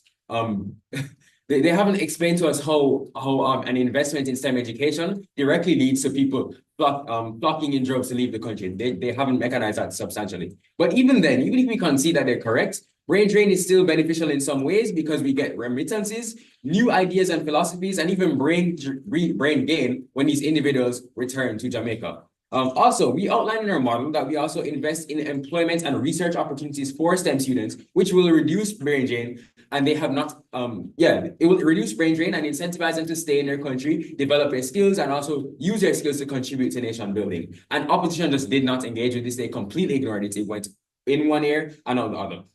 Opposition also claimed that STEM and the arts are linked, and we can concede this, and opposition would still lose this debate. Even if they are linked, STEM necessitates greater investment than the arts. We've already told you that. While social institutions such as the school and the family and others will perpetuate aspects of the arts and culture, the benefits of STEM cannot be achieved otherwise. So what do I mean by this? Students in schools will bang on the desk, they'll make their reggae beats. You know, if I want to become a reggae artist, I can go home, type in my computer on GarageBand or something and make my own reggae beat and publish that and benefit and perpetuate my arts and my culture. However, STEM is not that easy. I need a dedicated education and environment that enriches my STEM education so I can attain higher education and actually enter the STEM field. So they're not the same thing. They necessitate very different levels of investment, and we're telling you why STEM requires more. So that opposition point should be completely disregarded. And even then, STEM itself fosters the critical thinking, which is a basis for creative thinking in art. And I'll get into this into my substantive, which actually brings me to the point. An additional investment in STEM education is a solution to Jamaica's socio-economic deficits.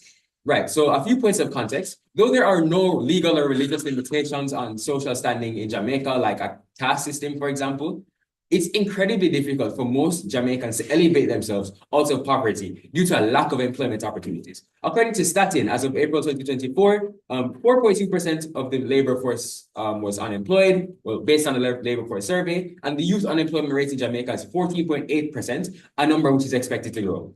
BPA companies have employed approximately 30,000 call center workers who work close to minimum wage. And these people don't even have a choice, as Jamaica boasts extremely low CSET classes, especially in STEM subjects. And as a government, this is just unacceptable. My first point is that in a digital age, STEM is becoming increasingly important to companies, infrastructure, products, and services. For example, manufacturing companies like Grace Kennedy, travel agencies, construction, big tech, and telecommunications all necessitate STEM-minded individuals. And these are all growing industries which require proficiency in STEM subjects. STEM consistently generates employment opportunities in these sectors for students. And what's the outcome of this? Well, STEM education produces students with the skills in these fields to revolutionize manufacturing processes and make them more efficient, to provide more goods and services for the people, and speed up workloads in travel and construction. And based on this, we'll be able to be more self-reliant as a country and rely less on external employment, for example, from China. Instead of employing Chinese labor, we can employ Jamaican labor to fix our own roads, to build our own highways, and actually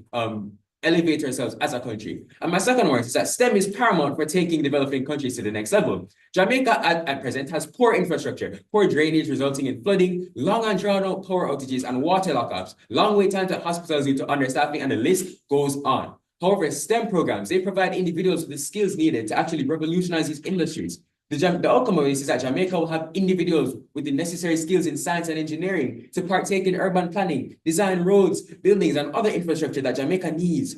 And this will result in proper drainage, flood-proof roads, earthquake and resistant buildings. We're telling you that brain drainage is not likely to happen in our world because there is a need, there's a demand for these workers, and where there is a demand, where there is an increased investment on our side of the house in both education and in employment opportunities, these people will have an incentive to stay and build their country due to higher wages. As my first speaker told you, once again, opposition completely ignore this. Are you even listening? My third one is that STEM fosters critical thinking in students. The analytical and inquiry-based approach of STEM training stimulates curiosity in students and encourages them to ask questions, find unique solutions to problems, and apply their skills to solve real-world issues. And the outcome of this is that Jamaica has long dominated art and culture on a global stage. However, industrial nations continue to sprint past us. STEM education produces a workforce that can put Jamaica in the best position possible to be a global force to be reckoned with. It makes us globally competitive and furthers the country can produce like we said, better goods and service, higher quality goods and services at a lower prices because of that increased efficiency in manufacturing. And the list goes on. But what are the impacts on our side? Well, firstly, we have better urban planning, less property damage, less loss of life during times of disaster, better telecommunication services, both in urban and rural areas, giving everyone access to these amenities, less frequent power outages due to more professionals being able to better prevent and correct any unforeseen circumstances, and higher employment rates, because more tax revenue for the government, which will result in more tax revenue for the government to reinvest in the nation and redistribute income more equitably. But it also gives individuals a chance to elevate themselves out of poverty through education and employment. Without STEM, these are neither achieved or they're achieved to a far greater or far less extent. So why do we win this debate? Well, firstly, on magnitude, STEM, we've already told you that the impacts of STEM education are just societal, whereas the marginal harms are on the individual level. And so using the utilitarian perspective, we win this debate because of the magnitude. Also, the scope. How many people will actually feel the effects of this policy? Well, artistic fields are more individualized, as we told you, whereas STEM not only affects individuals within those fields, but also the society as a whole, and also on probability. What's more All likely? right, we thank you, Mr. Second Speaker, and we now go over to Herbert Morrison Technical for their contributions from their second speaker. Make welcome. All right, just checking for audibility and visibility. Yes, we're able to see and hear you. Wonderful. Still I will awaiting the begin. names, by the way, one minute, still awaiting the names from Herbert Morrison Technical to be sent in the chat. So could one of the speakers do that right now? You may proceed. All right, I'll begin in 3, 2, 1. Esteemed officials, my teammates, worthy opponents, and audience, a pleasant day to you all. As second opposition speaker, I stand in firm disagreement with the motion, as this House would not prioritize STEM education at the expense of artistic and cultural rights. I will first address the proposition argument before further convincing you of the opposition's stance. First, the proposition says that creativity exists and can be developed in STEM fields. However, STEM creativity doesn't exist in a vacuum. Human problem solving is informed by the human spirit, which is informed by art. Art is the intrinsically human act that is the first experience with creativity, and it is this creativity that is applied to find creative solutions to scientific problems. Therefore, prioritizing STEM creativity without the base of artistic creativity is just illogical. You will have science with no innovation.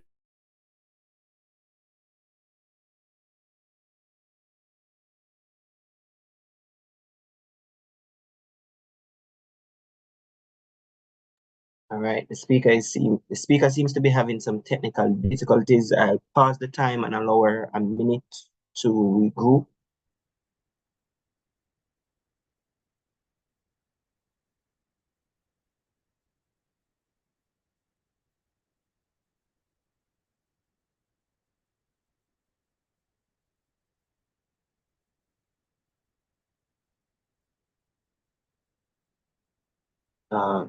Miss Hill, if you are able to hear me, can you try rejoining, please?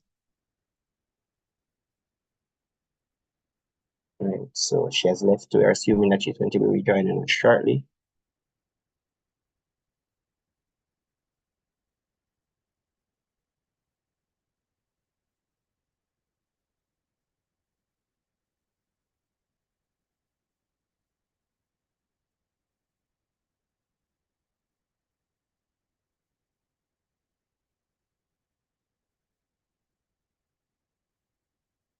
All right, my apologies for that. My internet is a bit unstable at the moment. Can someone let me know where I fell off? So I think you made all your rebuttals and you were going to get into your substantives. All right, I think I have one more rebuttal to finish, if that's the case. So I can go ahead with those. Can you let me know when time will begin again? Oh, yes, once you continue, I'll resume your time. All right, continuing. Look at COVID response, for example. Cultural inclinations across different countries were used to inform response efforts. The cultural emphasis on communitarianism in countries like Japan and China caused the government to frame disaster response as a collective responsibility, which proved more effective in their case than the individualistic US's us versus the disease approach. Finally, opposition says that prioritizing STEM will provide the economy necessary for other economic activities to thrive. You say that Jamaica would be more secure by investing in STEM. However, currently Jamaica is not a technological hub. They don't currently have the facilities to sustain a STEM system that will support the economic needs of the country on the level that proposition is proposing, and it will not for some time, even if prioritization is made, even if investment is made into research and development. the bottom line is that this hub will not exist for now. It will take time, lots of time. So there must be something on which to fall back. Volatile though the arts and culture may be, because they are prone to pandemics and outside responses, they are currently our strongest economic activity and will consistently maintain their draw. I move on to my substances. First, I claim that the implementation of Proposition's world would be counterproductive to the success of the nation's economy. What do I mean by this? Well, this is Jamaica we're talking about here. Arts and culture in the traditional sense are our bread and butter, our music, our dance, our crafts. These are what have drawn Jamaica to the global forefront. Tourism is our main earner of global foreign exchange, nearly half to be exact. It also contributes nearly 30% of the GDP and accounts for about a quarter of Jamaica jobs. The implementation of Props World will result in a significant hit to this entire industry. Let's microanalyze. In 2022, the tourism sector generated approximately US $3.7 billion in earnings. A decline in tourism due to a lack of cultural offerings or damaged infrastructure could significantly reduce this revenue. Tourism is a significant source of foreign exchange earnings for Jamaica. A decrease in tourism could negatively impact the country's balance of payments not accepted at this time. According to the Jamaica Tourist Board, come again. The World Travel and Tourism Council estimated that tourism contributed 15.0% of Jamaica's GDP in 2019. The World Bank Development Indicators also show that tourism receipts account for 15.4% of GDP in 2019. In contrast, the contribution of STEM-related industries to Jamaica's GDP is relatively small. While the country has made significant investments in STEM education, the sector has yet to fully mature and contribute significantly to the economy. Like I said earlier, according to the Planning Institute of Jamaica, the contribution of the ICT sector to GDP was approximately $1.2 billion in 2019, but then dropped the following years to an insignificant $600 million. This is compared to tourism, as we have seen growth to our GDP because of it. The bottom line, funding and importance deprived from the arts and culture will cause the hundreds of thousands of tourism jobs that rely on it directly or indirectly to use security or vanish entirely. It will effectively eliminate the draw of Jamaica, and as we have said, STEM fields just cannot replace it. In contrast, we do have a strong foothold in the arts already, and the total pivot into STEM would be necessary to see significant improvement in the economy and environment in the way Prop suggests would be a hefty task. Why not instead invest in an industry for where there is already a proven global market? With the market potential that arts hold for a nation, you obviously see how it would be foolish to starve one for the other, rather than have them work together to bolster return on investment. Unfortunately, right now, it is exactly Jamaica's refusal to focus on developing the arts to match modern inclinations that have caused the market to stagnate in Jamaica. Now, opposers might claim that the arts and culture are intrinsic to Jamaica and therefore don't need significant education, funding, or resources. That's simply not true. Film, marketing, digital media, UI design, all examples of artistic fields that require education to thrive in and can add to the value of brand Jamaica significantly when adapted to the existing cultural context, but are decidedly not included in Proposition's STEM education. Software engineering class now got teach you a mix of a bad rhythm and make up the next big song. Even the latter is technically a class of the former, and the balancing of the two has been done before. Italian artisans have used what they deem artisanal intelligence, combining human understanding of art and culture with AI's efficiently created crafts. Imagine the potential benefits if we were to emphasize the union of art and technology instead of one over the other. Top-notch Jamaican produced films could draw critics and appreciators to the country. Attractive design websites and mass-produced crafts in collaboration with AI could be sold to more tourists. Even the more traditional fields can benefit from art education. Understanding the fundamentals helps one to innovate for the cultural context. Let me give you an example. Bob Marley adapted the beats and timings of the song to match pop music for global appeal. Is that something a STEM education could have thought? I think not. In conclusion, in giving STEM and arts and culture the same weight, rather than prioritizing STEM at the expense of art, both the artistic side of the industry and the logistics STEM jobs will thrive. And we are aware that there are many of the logistics jobs that rely on STEM, because we are not blind to the fact that STEM and arts are interdependent. Investing in both equally will boost these industries, in turn creating more jobs, in turn creating a more prosperous Jamaica, in turn creating the place of choice to live, work, raise families, and do business. With that, the opposition momentarily rests. All right, righty. So we want to thank the second opposition speaker for a very interesting addition to the case and side opposition, and we will now transition into a period of cross-questioning. The period will last for 4 minutes alternatively, and we will have the opposition fielding questions to proposition and vice versa. So we will begin with 4 minutes on the clock and allow for Team Herbert Morrison to field questions to Campion College. And remember, guys, questions are limited to 20 seconds, and you have 40 seconds within which you are to provide a response. Herbert Morrison, are you ready? Yes, we're ready. Okay, so 4 minutes is on the clock. You may begin. Can you provide evidence that the current lack of economic improvement is due to insufficient STEM education rather than the lack of facilities or job opportunities for STEM graduates? I'm going to ask you to repeat that. Did not hear a word. Can you provide evidence that the current lack of economic improvement is due to insufficient STEM education rather than the lack of facilities or job opportunities for STEM graduates? Well, we actually address both of those in our model. We tell you that one, Jamaica has like very low CSEC passes in, especially in STEM subjects. There's high rates of like youth unemployment, especially. So what we're doing is actually investing in not only education, well, yeah, firstly, education, giving these students opportunities to actually engage with STEM subjects, you know, in infrastructure like labs and things like that. But also we're also providing employment opportunities such as like research opportunities as well as internships in STEM related fields so that these people can actually earn a living in STEM. So the issue of unemployment is just not even an issue in this debate because we addressed that up front and you did not engage with that. All right, yes, time for next question. Why is it necessary to sacrifice one field for another? Could we invest in both STEM and arts for holistic growth? Thank you.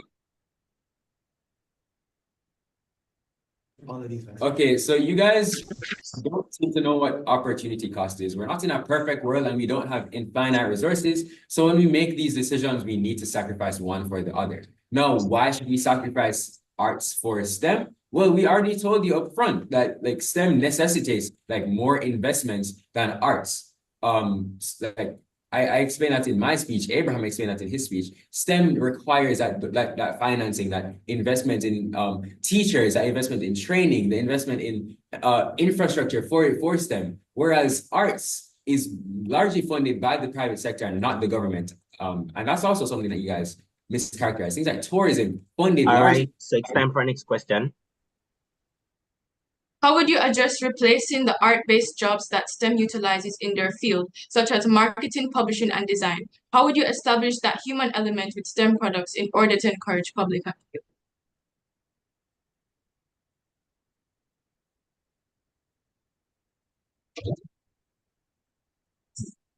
All right, yeah.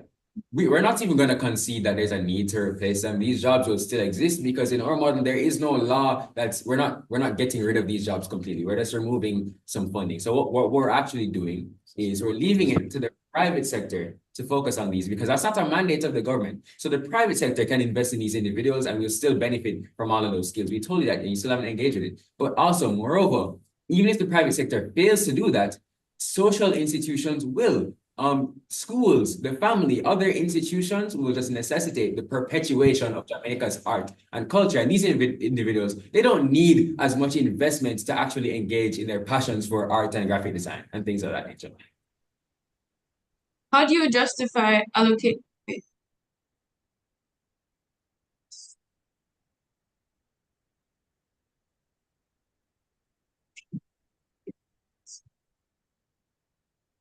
How do you justify allocating more resources to STEM education when existing investments are not yielding significant national economic benefits?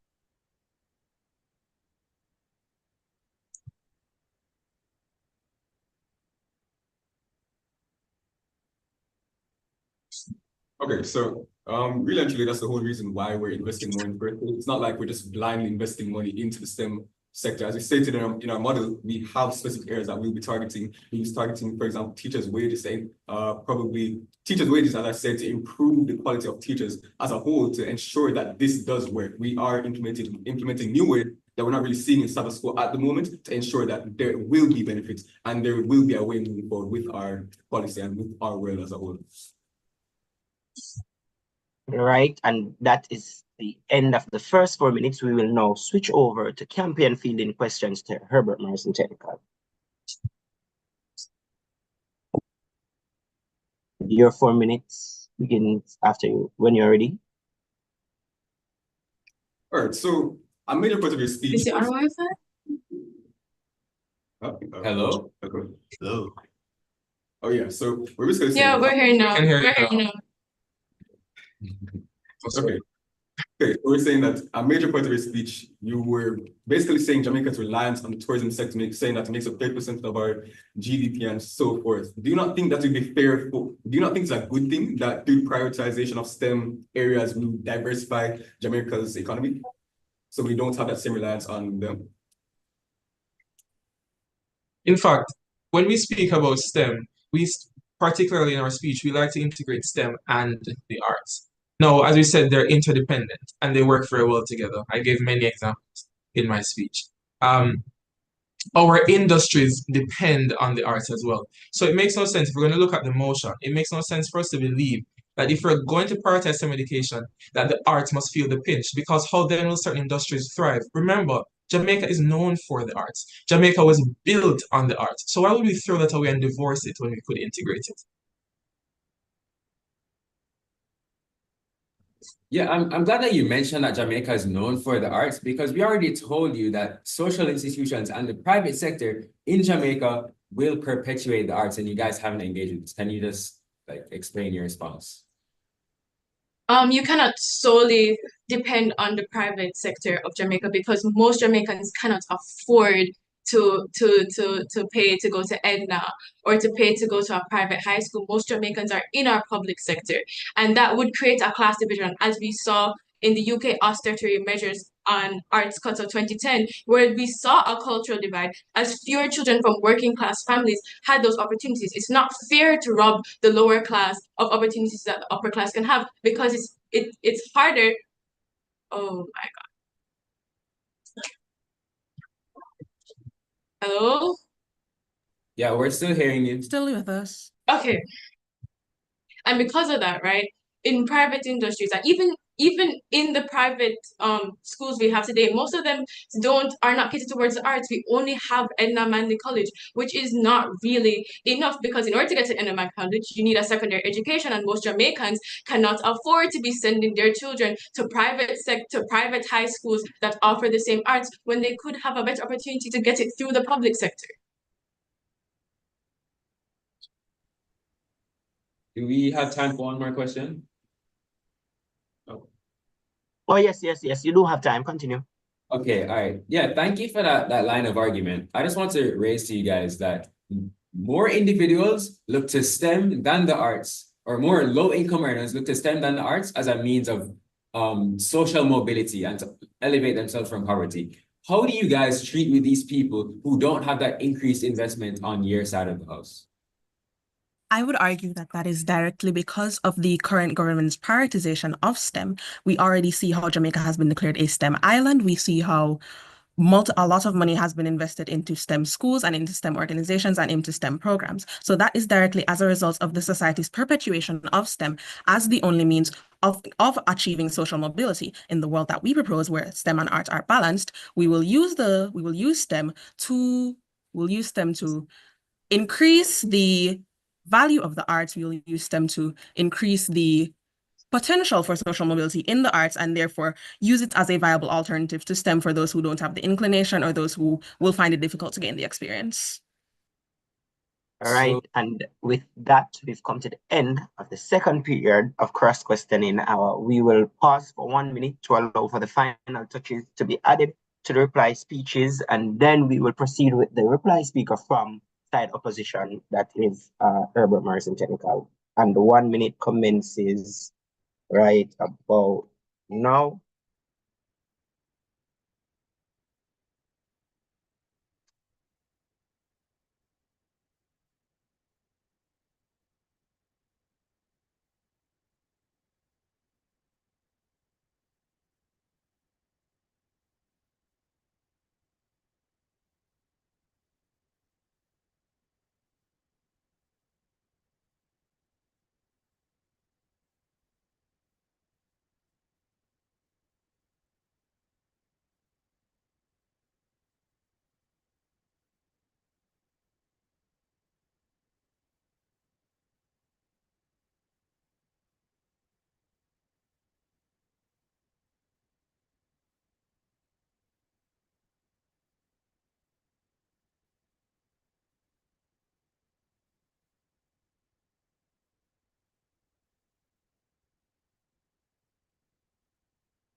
All right, so we have exhausted the 1 minute, and we now welcome the third speaker and side opposition to close out the debate on that side of the house. Here.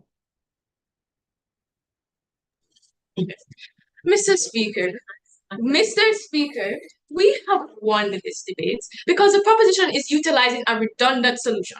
Our problem in developing a STEM society is not in education. It is the attempt to create a job market with enticing opportunities for STEM professionals. May I remind you of the motion that the motion is this House would prioritize STEM education. So you cannot prioritize career development and invest in all of these other industries. You're limited to STEM education.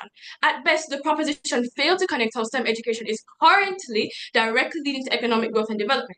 They need to show how artistic and cultural rights that bring great benefits will be compromised and how the value gained from such compromises is necessary for the redundant solution. And you bring up the points that some funds go to arts, but funding goes to tourism, agriculture, business, food and nutrition, transportation, development. We should cut all those funds as well. Why arts and culture? They did not address the root cause of our STEM problem. No amount of investment in STEM education will reap the benefits that our government aims to achieve.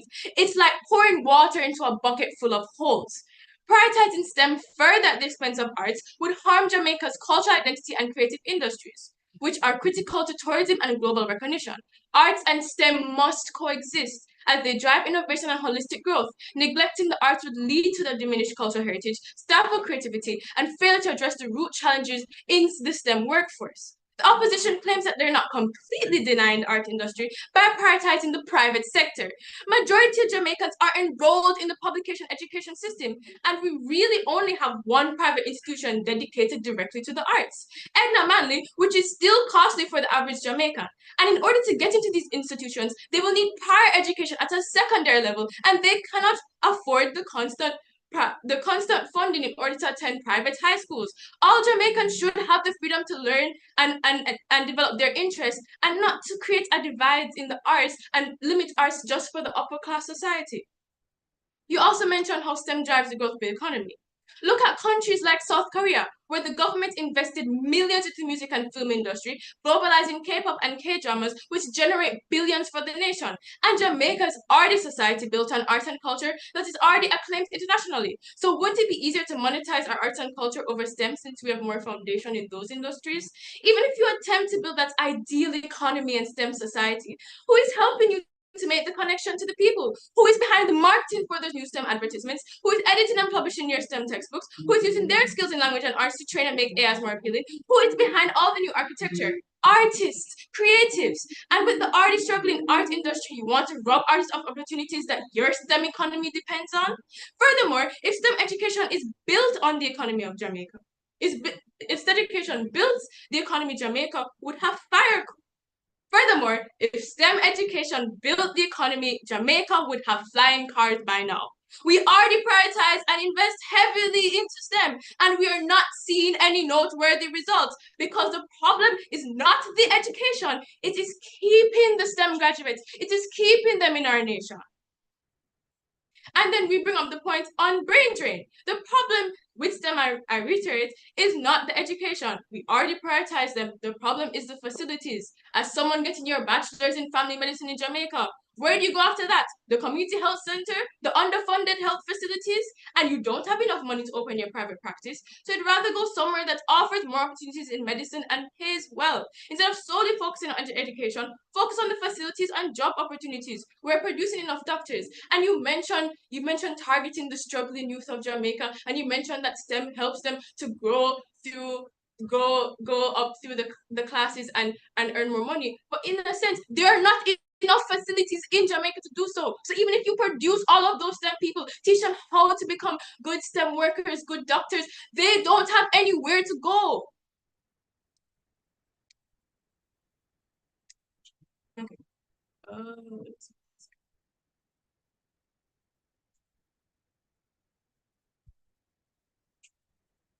There's not much more there.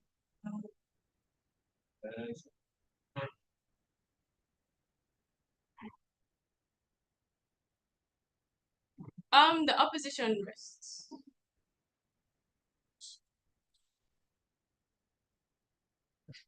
All right, so we want to thank the reply speaker and side opposition. And now to close up the debate in totality, we move over to campaign and invite the reply speaker and their side to conclude this debate. Here.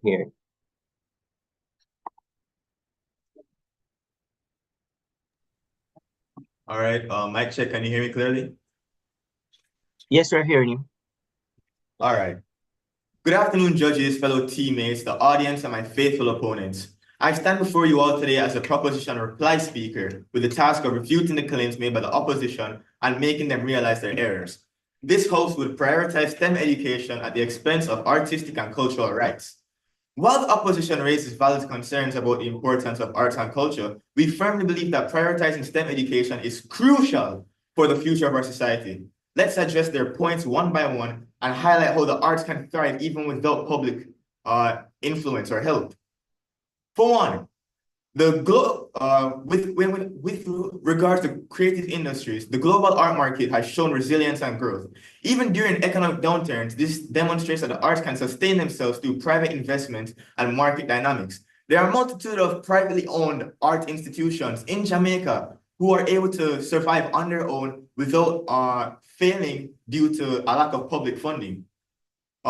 When it comes to the arts, even though this education fosters creativity and emotional intelligence, integrating the arts into STEM can provide a balanced approach. This ensures that students develop both technical and creative skills, preparing them for a more diverse range of careers. And I know that you already stated this, but you are forgetting the fact that we are not trying to get rid of or outlaw art. We want to integrate them into the private sector so that they can still exist in our society, but that they don't use up government funding and taxpayers' money for something that is more expensive or something that requires more funding. We understand the importance of art, but at the same time, STEM is a more expensive area of research and education. All right? Prioritizing STEM does not mean neglecting non-STEM talents.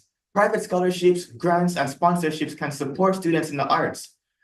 Additionally, many private art schools in Jamaica, such as the Enna Manley College, offer comprehensive programs and thrive without expensive public funding.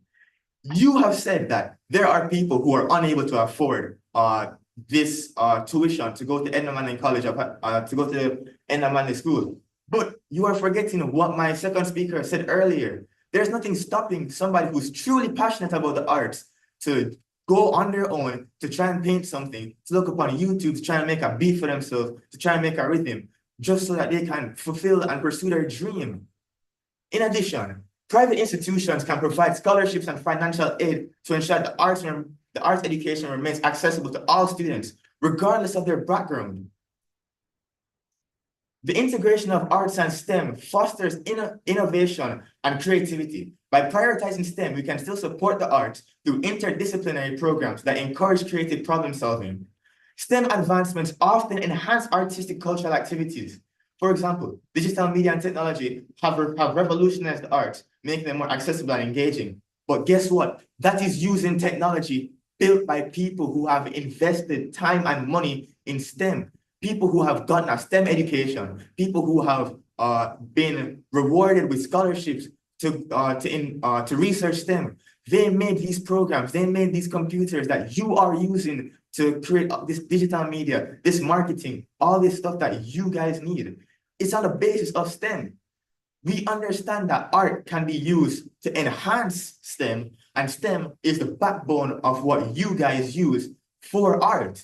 We are not trying to separate them. We are not trying to create a chasm between them. We are trying to have one help the other. In addition, the government has launched significant initiatives to boost STEM education, including the $2.5 billion scholarship program for STEM teachers and the construction of 6 STEM schools at a cost of $133 million. We are, as a country, want to become first world. We want to move over into more STEM-related institutions, STEM-related everything. Jamaica's cultural and creative industries, however, contribute only 5.2% of the country's GDP, generating revenues of 2.2 billion Jamaican dollars annually. However, most artists in Jamaica earn less than 3,000 US dollars. This is not a sustainable industry by itself alone. That's why we want to enhance STEM so we can enhance you. When it comes to the magnitude of this, improvements in a society versus improvements in your society versus our society. We want to improve the society as a whole, which can not only improve our trade relations as Jamaica will become a more enhanced or a more viable society, and look more favorably upon, but also this can increase how many people we are able to affect. We're able to improve medicine, we're able to improve engineering, we're able to build better roads, infrastructure that you will use for your schools and your private industries and your public schools. We are trying to help all of this out. The opposition is neglecting how people of low income can get into the industries. In conclusion, while the arts and cultures are undeniably important, prioritizing STEM education is essential for addressing the pressing challenges of our time. All right, so we want to thank the reply speaker and team proposition for closing out the debate in totality. We thank both teams for a very interesting matchup, and as the judges, we will remove ourselves to the breakout room to deliberate and come back with you the feedback and the outcome of this match. In the meanwhile, while we do that, we ask that you kindly engage ideas and discuss amongst yourselves in relation to the move that was debated just now. So we will be back shortly. Which breakout room are we going in?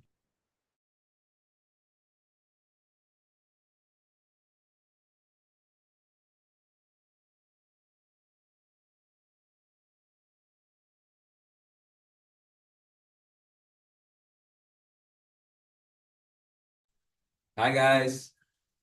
Hi Nathan. My apologies. So we are going into room Hello. 4, Mr. Carter. Hi, guys. All right, thank you. Wait, someone's. Oh. What's happening?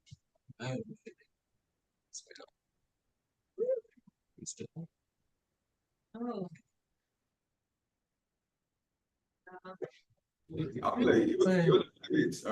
Yeah, thank you guys for a good match. Thank you very much. I really liked it. Yeah, you guys did well. Yeah, Tired. This was my first time as third speaker. Hey, Jaden. What's up? This is also I'm tired. That's what's up. Oh, guess what? Oh, that was interesting. That was very interesting, actually. Yeah. Let's go to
Hello, everyone. We have completed and concluded our deliberations, and we are back. I'm not seeing the Campionites. Oh, yes, you guys are here. And Herbert Morrison, you're still here. You're still with us. So we, as a panel of judges, we have deliberated and we've come to a unanimous decision. But before we get into the meat of the matter, we just wanted to share some insights in terms of like what led to this call, the justification of our call today, right? So one of the major clashes we see coming out in the debate is this idea of brain drain, right? So on side proposition, they're telling us that, okay, if we invest in STEM and, we invest in STEM education and we fix the issues in terms of STEM hiring, then the massive brain drain that we're seeing occurring will be reduced because we will now have use for other people that we are training. But then on side opposition, they're telling us that the further investment in STEM research does not alleviate the brain drain issues, right? And in fact, they went on to say that the model that is posited by proposition only furthers it because if the infrastructures and the facilities are not updated, are not accommodated, then what we will do is in effect train all of these bright people that will eventually leave for greener pastures. And they cited sources to substantiate their claim. So on the idea of brain drain, we as a panel thought that Herbert Morrison would have won that clash. And one of the second most contentious argument coming out is that this idea that, okay, when we utilize STEM in Jamaica's niche, and what is the niche for Jamaica? It is basically the tourism industry and the entertainment sector. If we are to utilize STEM, if we push for further investments in STEM than what currently obtains, then what will happen is that we'll have to find a way to utilize STEM in our niches, and that will not compensate for the reduction in arts and culture, right? The utilization of STEM in our niche market will not compensate for the reduction of in investment in the arts and culture. And we as a panel bought that to be a very good substantive argument. And with that, we decided that Herbert Morrison Technical won this debate. They ended on 284 points, and Campion, you guys fought well, and you ended on 277. The best speaker for this debate also comes from Herbert Morrison Technical in the person of Johanna Hill. And Chair, if I may join in here to share a few thoughts. The floor to Director of Jade, Mr. Barrett. Right. So let's start with the second point you mentioned, the point about the tourism sector and the other sectors that rely heavily on the arts, entertainment, and so forth. I think Campion tried to do some solvency to the harms that would come about and the impacts that would come about upon these sectors by saying, well, they would simply privatize these sectors. We didn't think that privatization was an adequate resolution. We felt that the impact would exist in as much as there needs to be an educational base to sustain what is effectively Jamaica's competitive edge, the sectors that give Jamaica a competitive advantage. And so in as much as Jamaica has a competitive advantage in tourism and entertainment, by default, it is easier for us to exploit these than to effectively create new sectors. It's not to say that STEM won't result in the evolution of new sectors in science, mathematics, technology, and engineering. That is the case, but we would have wanted to have heard from Campion better mechanization as to how we move from an educated workforce in STEM to a workforce that is employed on the island, contributing significantly to national development the way tourism and entertainment are already doing in status quo. So those are two concerns that I think weighed unfortunately against Campion College when we juxtaposed those ideas against the contributions from Herbert Morrison Technical High School. And very well tried, Campion College. Oh, another thing as well, by the way. So Campion, we felt like your second speaker came in with some solution to the brain drain argument, saying that, well, they're going to contents would happen in as much as we're going to solve for the issues. I think Javon spoke about that, but the point I wanted to make is it's a challenge when you come with some kind of mechanization like that, in as much as on side proposition based on the motion being debated, you don't get to fiat that. So you'd have to argue why it is likely to be the case, not that it is going to happen because, hey, by default, you have the right to make it happen. Because you don't campaign have the right to make it happen. You have to explain to us what is it about the transformation that your motion, which is the kinds of advantages that the motion gives you, the proposition fiat. What is it that would lead to these subsidiary impacts? And we didn't think that you articulated it like that. So we weren't able, unfortunately, to be convinced that we will likely get the kinds of resolutions to the issues that would lead to brain drain. Yeah, as you express them. That's it from me.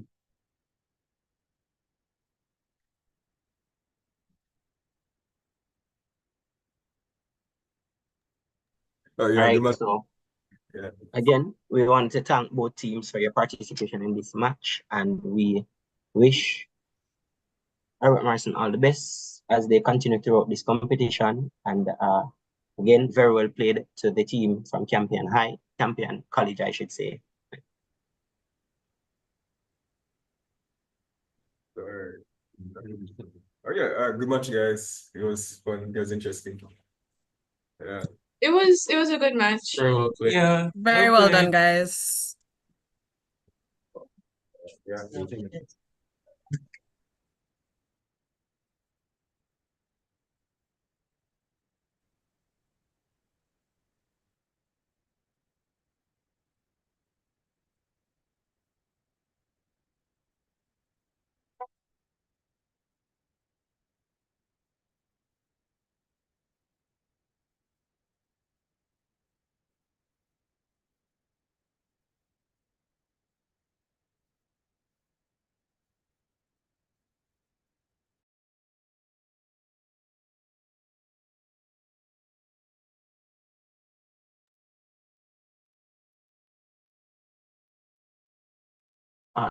Jermaine, we're ahead of schedule. The next match is slated to start at 1.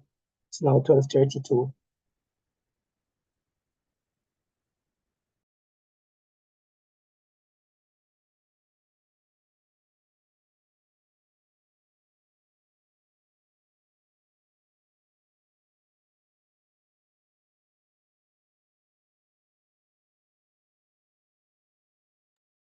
Javon, thanks for that information. So, Downey?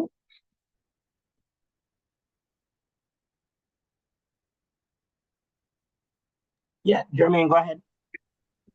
I was just telling you thanks for that information. Okay, no problem, sir. Barrett. Who are the next two teams? So the next match that you're slated to judge is between Merle Grove and Harden. Okay, Merle Grove and Harden. And the motion? Excuse me, one more question from Herbert Marson. Yes. Go Yeah, ahead. go ahead, Go Johanna. ahead.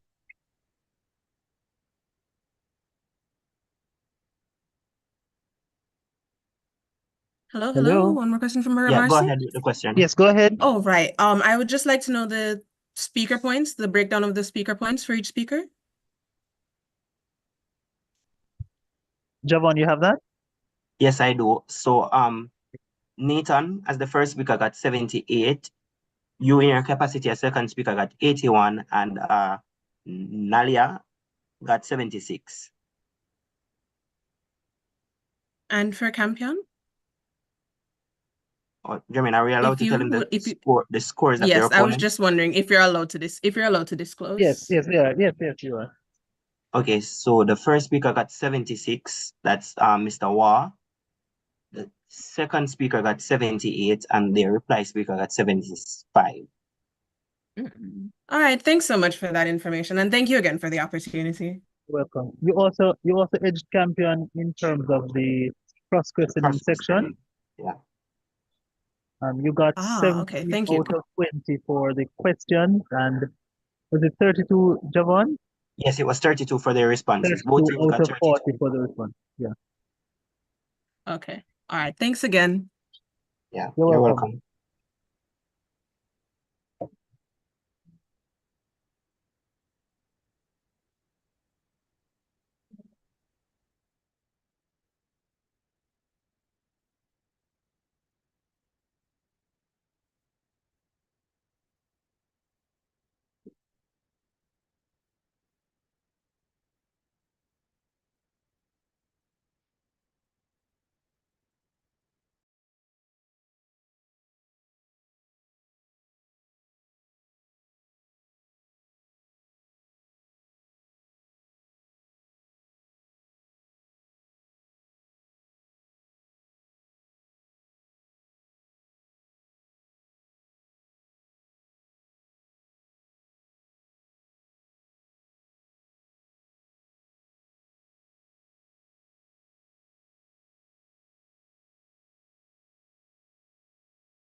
Hi, Ravon.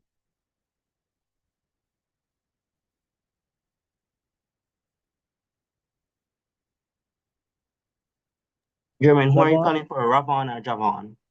Oh, wait, I called Ravon first, but now that you're here, are we ready for the next match? I'm not sure which. Well, let me just check real quick. So the next match that you're judging is between Merlegrove and Arden. Merlegrove is here. You're judging this match as well?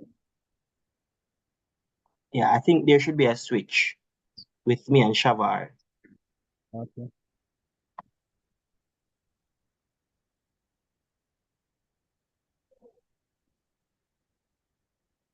What switch is that? What was that? What switch is that? I mean, you are going to judge with German and I'm going to judge with Ravon. Sure. Yeah. German, you're settled, right? I am, but do I need to chair? I'm sitting in a lobby, so I'm not sure that it's convenient where I'm at. Okay, so I guess I'll remain. Hi guys. Hi, Calisel? Hello. Mm-hmm.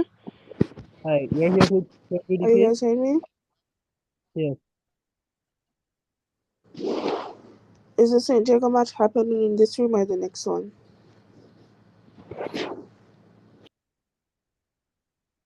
Not sure. Waiting for directives from the boss himself, Ravon. Yes, he's still in deliberation. Let me check. Yeah, he's still deliberating. Okay. Wait, is he? Well, not deliberating, but he may be giving the OA. Oh, he's delivering the OA. In what room? That seems to be room 3 with Cornwall and Knox.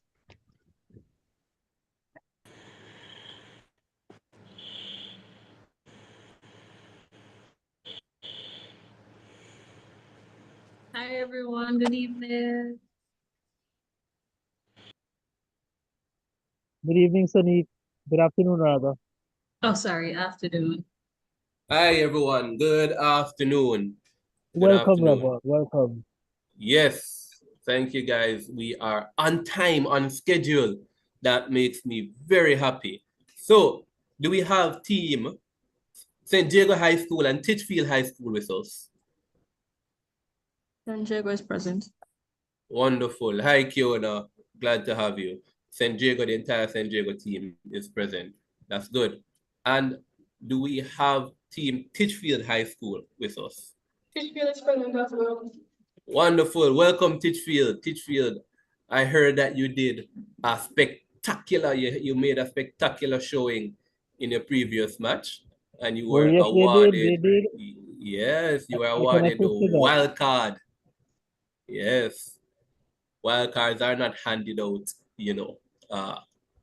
flippantly. So I'm looking forward to this one. All right. Do we have the team Merle Grove High School with us?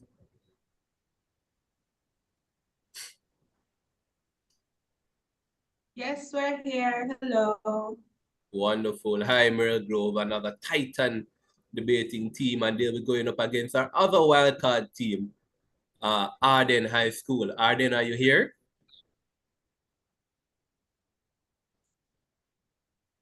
Yes, Arden is here today. Wonderful. Hey, ladies and gentlemen, I tell you one thing. You want to see these matches. These 4 teams are really amazing teams. And so as I contemplate which of these 2 matches to put on stream, that is informed greatly by you, Mr. Jermaine Barrett, and your ability to cheer. Are you now in a position to cheer a match? No, I'm sitting in the lobby and there are lots of persons around me. It might not be convenient.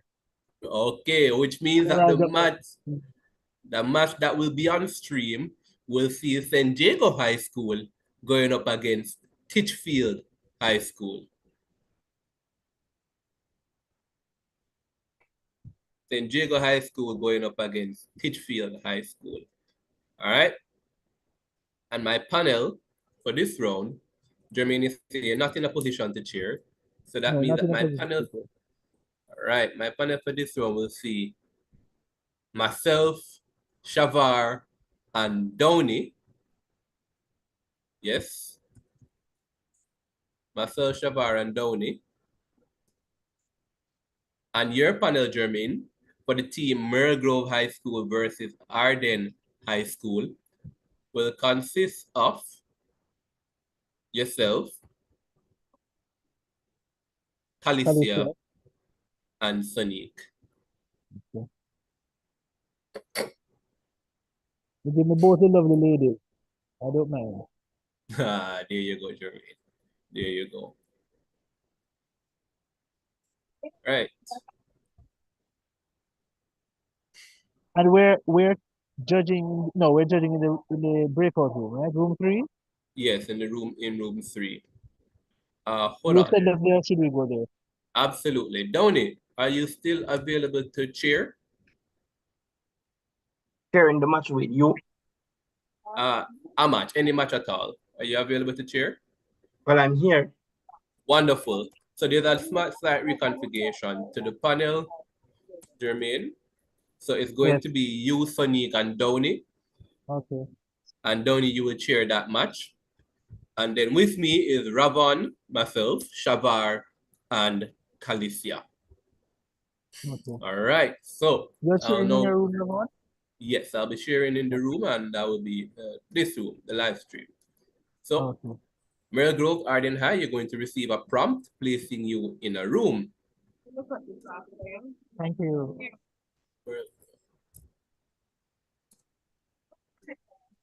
Right? Along with Mr. Jermaine Barrett,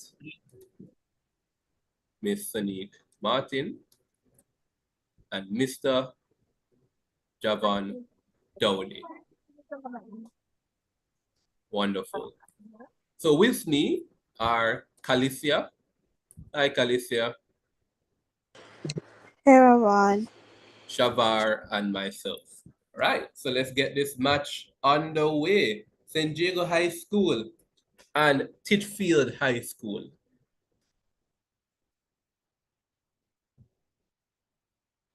So teams, I'm inviting you to put your speaker names and positions in the chat at this time. Wonderful. The speaker names and your positions in the chat. And with that said, we're going to be getting underway with this, the last tranche of matches in round 2. Yes? San Diego High School versus Titchfield High School. Ladies and gentlemen, welcome. As I indicated earlier, these two teams are no slouches in the debate arena. St. Diego High School, a recurring team in our debate competition, always performing excellently, going up against Titchfield High School, a team that, even though they didn't win their first round match, did so spectacularly that they have been invited back into the competition as a wild card to continue on this journey. Really looking at a fabulous, wonderful match upcoming. Ladies and gentlemen, I am Ravon Thomas Matthews. I am a chief adjudicator for this competition, and as well for this particular match will be serving as your chair judge. Joining me on my panel to adjudicate these two Titan teams are Calicia Vassell and Shavar Campbell. And we'll ask Calicia to give us warm greetings, a warm introduction.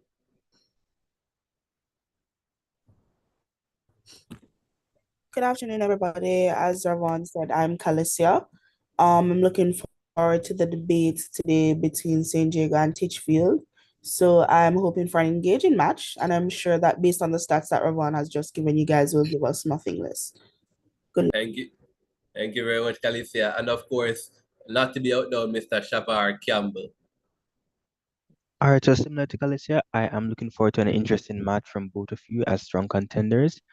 And we'll let your arguments and your provision show. Thank you very much. And the motion for this round reads, this house supports giving greater voting power in trade union matters to long-standing members. This House supports giving greater voting power in trade union matters to long-standing members. Yes, in other words, individuals who have been in trade unions for a longer period of time, a long period of time, the motion asks if they should, by virtue of their tenure, be provided with greater voting power in the decisions being faced and made by those trade unions. Yes? Really looking forward to this particular motion. Thank you again to the Ministry of Legal and Constitutional Affairs for putting on this competition and inviting JADE, the Jamaican Association for Debating and Empowerment, to play a part in the execution of it. Really, again, showing your commitment to the development of our students. Now, speakers, you know your times, but for the purpose of the viewing audience, I will repeat it. The first speaker, you'll get 7 minutes. The second speaker, 6 minutes. And the third and final speaker, you'll be provided 5 minutes.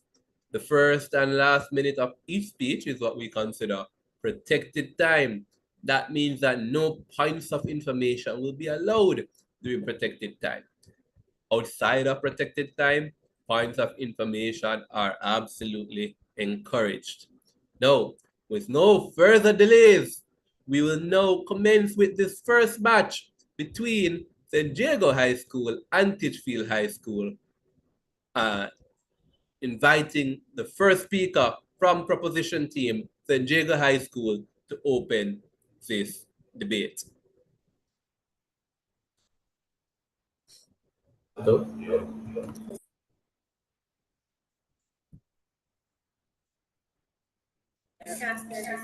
Esteemed adjudicators and honorable So there are multiple devices. Esteemed adjudicators and honorable members of the opposition, we stand to propose a motion. This House supports giving greater voting power to long-standing members of trade unions. Our argument is based on the principle that those who have shown the most commitment to an organization should have more influence in its decision-making. We will demonstrate how... Jenna? Yes, we've restarted your time. I'm wondering if you can have your camera on for your speech.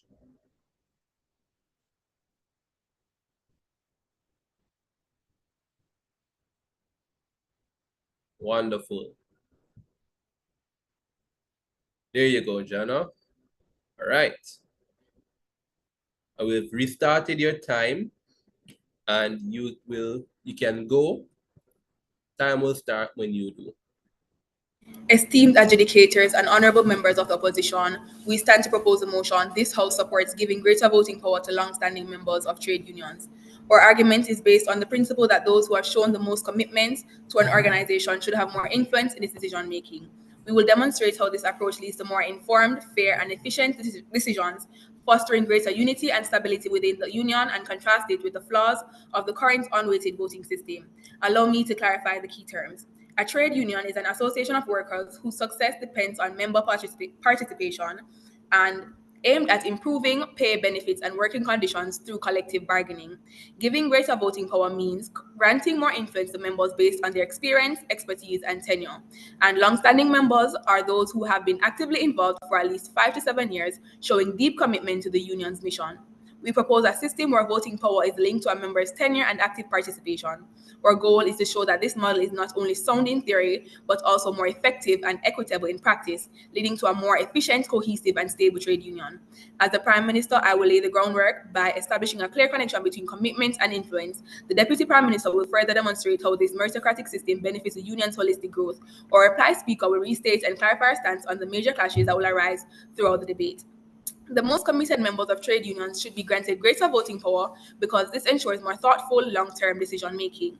In any successful organization, those who invest the most time, effort, and resources are given greater influence. This is a basic principle of organizational governance and a practice widely used in the business world. For instance, major shareholders in a company typically have more voting power on key decisions because their investment in the company is significant. The same logic should apply to trade unions. Long-standing members, those who have been active in the union for years, understand the union's history, values, and long-term goals. Their personal investment in the union's future makes them better equipped to make decisions that align with the union's long-term interests. This commitment and experience are invaluable in ensuring the union's success over time. Currently, most trade unions operate under a simple one-member, one-vote system. While this may seem democratic on the surface, it is also inefficient and unpredictable. The outcome of decisions can be swayed by whichever member happens to be present at a meeting, disregarding the wisdom of those with greater experience and investment in the union. For example, in the case of the controversial wage offer signed by the Jamaica Confederation of Trade Unions, JCTU, concerns arose that less experienced members were influenced by external pressures and made decisions based on panic rather than long-term strategy. Had long-standing members, those who understood the intricacies of union negotiations and had a vested interest in the union's success, held more voting power, the decision could have been more measured and better aligned with the union's long-term interests. By tying voting power to commitment, we ensure that the most invested members, those who have demonstrated sustained involvement and dedication, are the ones making the critical decisions. This fosters a culture of accountability and encourages long-term thinking, which helps guide the union toward its core goals and vision rather than reacting to short-term pressures. Secondly, a weighted voting system makes quorum stricter by requiring the presence and input of a highly active and knowledgeable members for votes to be valid. Such a system ensures that decisions are made by the most knowledgeable and committed members, reducing the likelihood of short-term, emotion-driven decisions that could harm the union in the long run. One example of the value of this system can be found in the weighted voting as a tool of democratic election study from 2013. This study examined the Italian political system where voters, despite expressing a lack of trust in their government, continued to vote for the same politician. This paradox was explained by the fact that voters weren't truly making independent choices, but were simply approving the recommendations of politicians. A weighted voting system where votes are tied to a person's level of involvement and expertise could have helped prevent such disconnections by ensuring that those who understand the intricacies of political and union operations have the most influence. The Brexit referendum debate in the UK enforced the idea that those most impacted by a decision should have the most influence over it. Where the idea of age-weighted voting was proposed, the suggestion was that younger voters should have more voting power than older voters because they would have to live with the consequences of Brexit for a longer time. The same principle applies to long-standing union members. They are the ones who will bear the consequences of decisions on wages, benefits, and workplace conditions for the long term, and thus their votes should carry greater weight.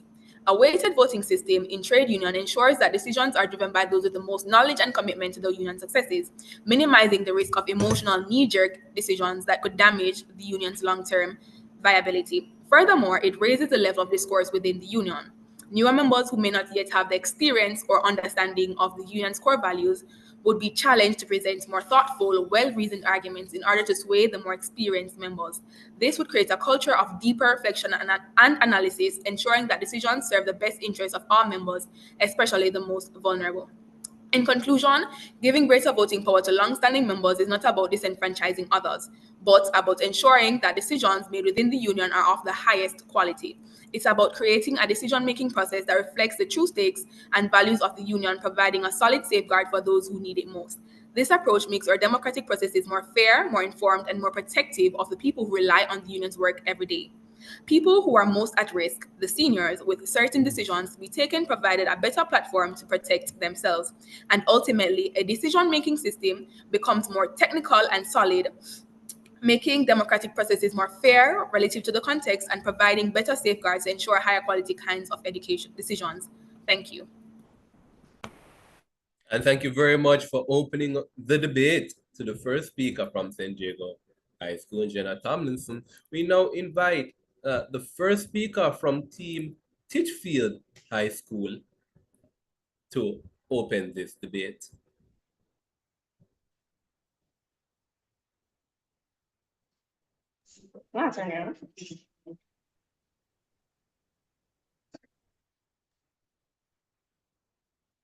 Good evening, members of this honorable house, ladies and gentlemen, esteemed judges and respected opponents. I, John Abel, before you today as leader of opposition in great disagreement to the motion. This house supports giving greater voting power in trade union matters to long-standing members. Truly, without a doubt, this is an intriguing debate that sparks an interest in all. As your opposition leader, I shall be contextualizing the motion for today's debate, argue its preposterous nature. My deputy opposition leader shall come with you with the benefits of being against this argument. Then my member of opposition. Team Titchfield, again, the same concern. Can your camera be on for this presentation?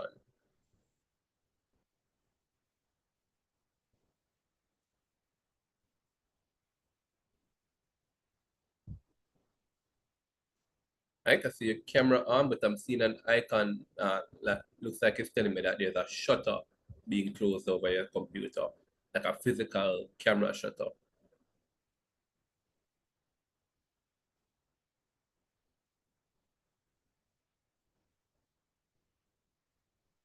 Like a privacy shutter, maybe like a slide or something to that extent.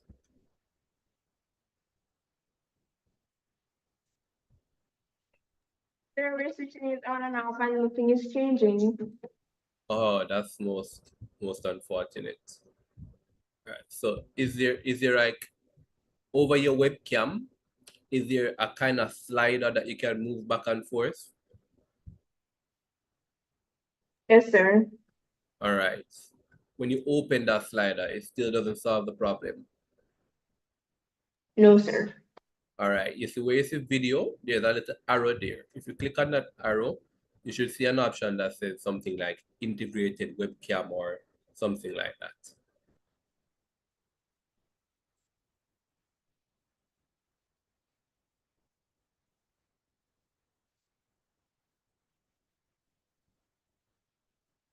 Yes, sir. All right. And you're on integrated webcam and still no luck? Yes, sir. Oh, that's unfortunate. Okay. It seems therefore that we won't be having a camera on. It would have been ideal, but it is not the end of the world. We'll allow you to present your speech. We will restart your time.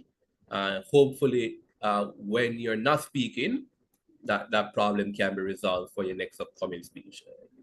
So feel free to take a deep breath, get settled, get your nerves right, and then we'll restart your time, and it will begin when you do.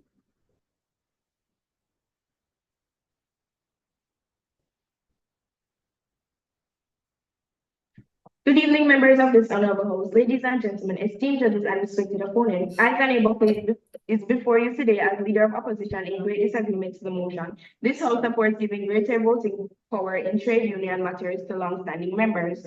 Truly, without a doubt, this is an intriguing debate that sparks an interest in all. As their opposition leader, I shall be contextualizing the motion of today's debate and argue its preposterous nature. My deputy opposition leader shall come with you with the benefits of being against this argument. Then my member of opposition shall be arguing against the proposition's points and end this debate in opposition's favor. So first, to begin, the first proposition speaker firstly had stated that they do agree with the motion that long-standing members should have greater voting power in trade union matters as a reward for acknowledging sacrifices and contributions and their knowledge and experience within the trade union. First and foremost, there are other ways in which the trade union can acknowledge the sacrifices and contributions made by the long-standing members, and while long-standing members does have knowledge and experience, knowledge and experience does not make responsible and dedicated members.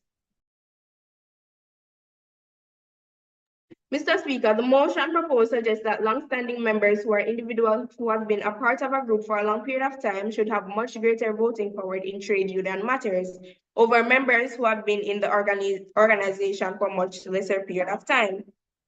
Mr. Speaker, it can be argued that by proposition that granting long-standing members more voting power is a necessity which will lead to better decision-making and success of the union, but do not be misled, for it is utterly unreasonable. For it is an utterly unreasonable argument. For every trade union represents unity amongst its members. However, granting senior members greater voting power would only create a great division, to which will not only alienate the purpose of trade union, but do more harm than good. A trade union stands for fairness, equality, unity, and integrity for all members of the organization, meaning that everyone is equal and every person is treated with the same level of respect and consideration. No individual is above any other. In granting long-standing members greater voting power would only foster division, elitism, generate a pointless hierarchy in the organization, which will be against what the union stands for. Mr. Speaker, the opposition is in no position to uphold the motion, knowing that is knowing that it's detrimental with senior members having more voting power. A hierarchy system will begin to emerge within the union. Leadership and decision-making power will be seen as being reserved for those who have been in the union longer, creating a top-down structure where newer members have little to no input on important matters, which shouldn't be the case, for it undermines the fundamental value of democracy in the organization where the accept. Earlier, you mentioned that um, that giving greater voting power to the longer standing members is a reward for being in the job longer. We are not arguing that. We're saying that it's not necessarily a reward, but because they're more experienced, so the decisions made are of greater benefit to the entire union, and therefore, if you want to use that word, reward all members of the organization.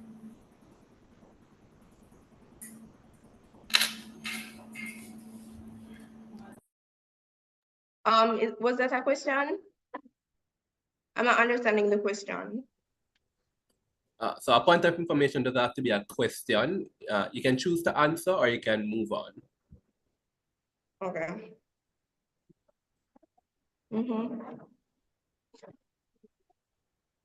A hierarchical structure would only concentrate power in the hands of few senior members or leaders, diminishing the principle of equality amongst all members. The National Union of Public Workers in Barbados implemented a senior-based voting system that empowered the long-standing members. Soon after implementing this, the union came about realizing that the system fostered a hierarchy between long-standing members and newer members, which started to result in more issues. Ultimately, with these factors in the union abolished, the voting system realized its negative impacts. Honorable Speaker, if only a selected group of people are making key decisions, it would defeat the notion of collective decision-making, which is essential to a union's nature and defeats and eliminates any Point of information. moral goals and values of a union, declined, making it impractical. Mr. Speaker, it is important to recognize how demotivating granting senior members more voting authority is to newer members. When a union that promises advocacy and democracy decides to place the opinion and beliefs of some individuals over the others based accepted. So you stated that our resolution would create division within the union. However, we believe that it actually incentivizes greater member engagement and inspires the other members to work hard for the good of the union in hopes of getting these benefits in the future. So all in all, it still benefits the entire union to give the older members greater voting power. In a case like this where it would create division, it's a sense where just because senior members have knowledge and experience does not make them reasonable and knowledge and proper decision-making individuals.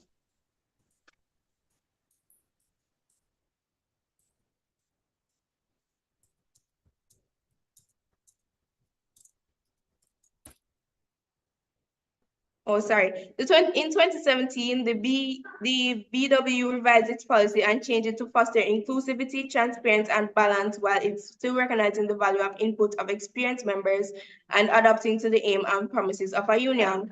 Mr. Speaker, the proposition may argue that granting long-standing members more voting power would be a logical decision for their experience and knowledge, to which is a completely far-fetched and ridiculous claim, for the knowledge and experience does not promise or create responsible or reasonable individuals. Granting long-standing members more voting power creates a window for the possibility of concentration of power over representation of senior members, to which all factors that can ruin and deteriorate the future and success of a trade union. Granting long-standing members more voting power. Time. And thank you very much for that speech from the second speaker from Team Titchfield High School, Ms. Zane Buckley. We now invite the second speaker from Team San Diego to extend the case for side proposition.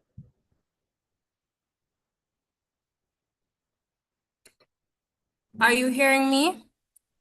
Loud and clear. The first opposition member stated that our model would result in alienation of newer members. However, at first, proposition speaker would have stated that this would result in the newer members the opportunity to join discussions and give more detailed thoughts out arguments for their contributions. The opposition leader claims that there are alternative methods of rewarding long-standing members for their contribution, but she neglected to detail why or even if any of these methods is the best. Meanwhile, we pose that this is not only the experience that makes older members deserving of greater voting power, it's the active commitment and participation that ensures better outcomes for the whole union. She also claimed that our resolution would create division within the union. However, we contended that it is actually incentivizes greater member engagement and inspires other members to work hard for the good of the union in hopes of getting these same benefits. So far, we have argued that there is a relationship between quality of decision-making systems and the characteristics of the people participating in those processes. The first speaker's core contention is that an equal vote system is not always ideal, depending on context. For example, for clarity, the point of the Brexit example proposed by the Prime Minister was that a weighted voting system allows the people who will be impacted the most in terms of quality and time have more influence over decisions. She showed how, for example, organizations or systems that have tremendous impacts on the livelihood and quality of living of people warrant a more technical way of making decisions, and trade unions fit this bill by virtue of their core functions, having critical effects on the salary, retirements, and overall quality of life of its members. The history of the trade unionism underscores this. Critical shifts like how the Mark Bay Rebellion, for example, impacted workers' rights in the 19th century, Jamaica, explain how the work of trade unions today affects how we live as a society. But there's a big reason why these gains were possible: quality of systems and the strength in numbers. Jamaica's trade union's history serves as a compelling example of the importance of experienced leadership. During the labor movement of the 20th century, unions played a transformative role in improving workers' rights and challenging exploitative practices. Seasoned leaders who had spent years of understanding the ins and outs of the collective bargaining and labor dynamics were pivotal in achieving groundbreaking reforms. For instance, these leaders often knew how to navigate employer resistance and governmental policies that could undermine workers' demands. Their accumulated knowledge and strategic thinking were indispensable. This legacy highlights that unions are most effective when decisions are guided by those with deep-rooted expertise and unwavering commitment. That the first speaker aptly addressed. Now, consider that a part of the struggle of trade unions, particularly smaller ones, is weak membership. Younger people to form according to the former president of Jamaica Confederation of Trade Unions, are reluctant to unionize, and the sudden submission of withdrawal of membership from the JTA compensation wage agreement votes all attest to the fragile membership retention in situation of Jamaican trade unions. In fact, even the JCTU's history was plagued with membership pull-outs and splits. If we were to benefit from quality and union representation, we must first ensure that we have these kinds of members in the union long enough to develop characteristics our first speaker argued. Our position on the meritocratic operations in the trade unions inspire long-term member commitments and enhance the union's effectiveness over time. When greater influence over decisions is linked to tenure, members will feel more motivated to remain members and become active, even if it's for self-interested purposes, such as rising in the ranks of an organization. It is no secret that in a professional meeting space, there's at least one person who has a more respected say and is passionate about the company, so the concept is not strange. Senior teachers in schools occupy middle management roles. Majority shareholders in companies, this system in unions reward dedication, giving members something to look forward to in terms of acquiring influence in the movement. Moreover, the criteria for gaining higher voting power in simple terms and attainable by all. It encourages loyalty and more active participation. When a member is committed and is active, it is unfair for someone that has been an active member in the trade union and is actively aware of the values to be on the same level and have the same voting power of someone who is active but for 3 years. Therefore, an equitable way of engaging with these more seasoned unionizers in the organization is providing influence consistent with the weight of their service over time. This reduces turnover and builds a strong core of experienced members who can provide continuity and leadership. What have I said so far? There is little utility in a one-to-one decision-making system for trade unions, since priority should be placed on the equality of service as developed through years of active experience and service. Moreover, we ensure the longevity of unions when we encourage perpetual membership, all of which can be achieved by granting more decision-making power to persons who remain active members of the union for an extended period of time. Thank you. And thank you, Safia, from Team St. Diego High School. We now invite the second speaker from Team Titchfield High School to present the case for that side of the house, Miss Abigail Fairweather.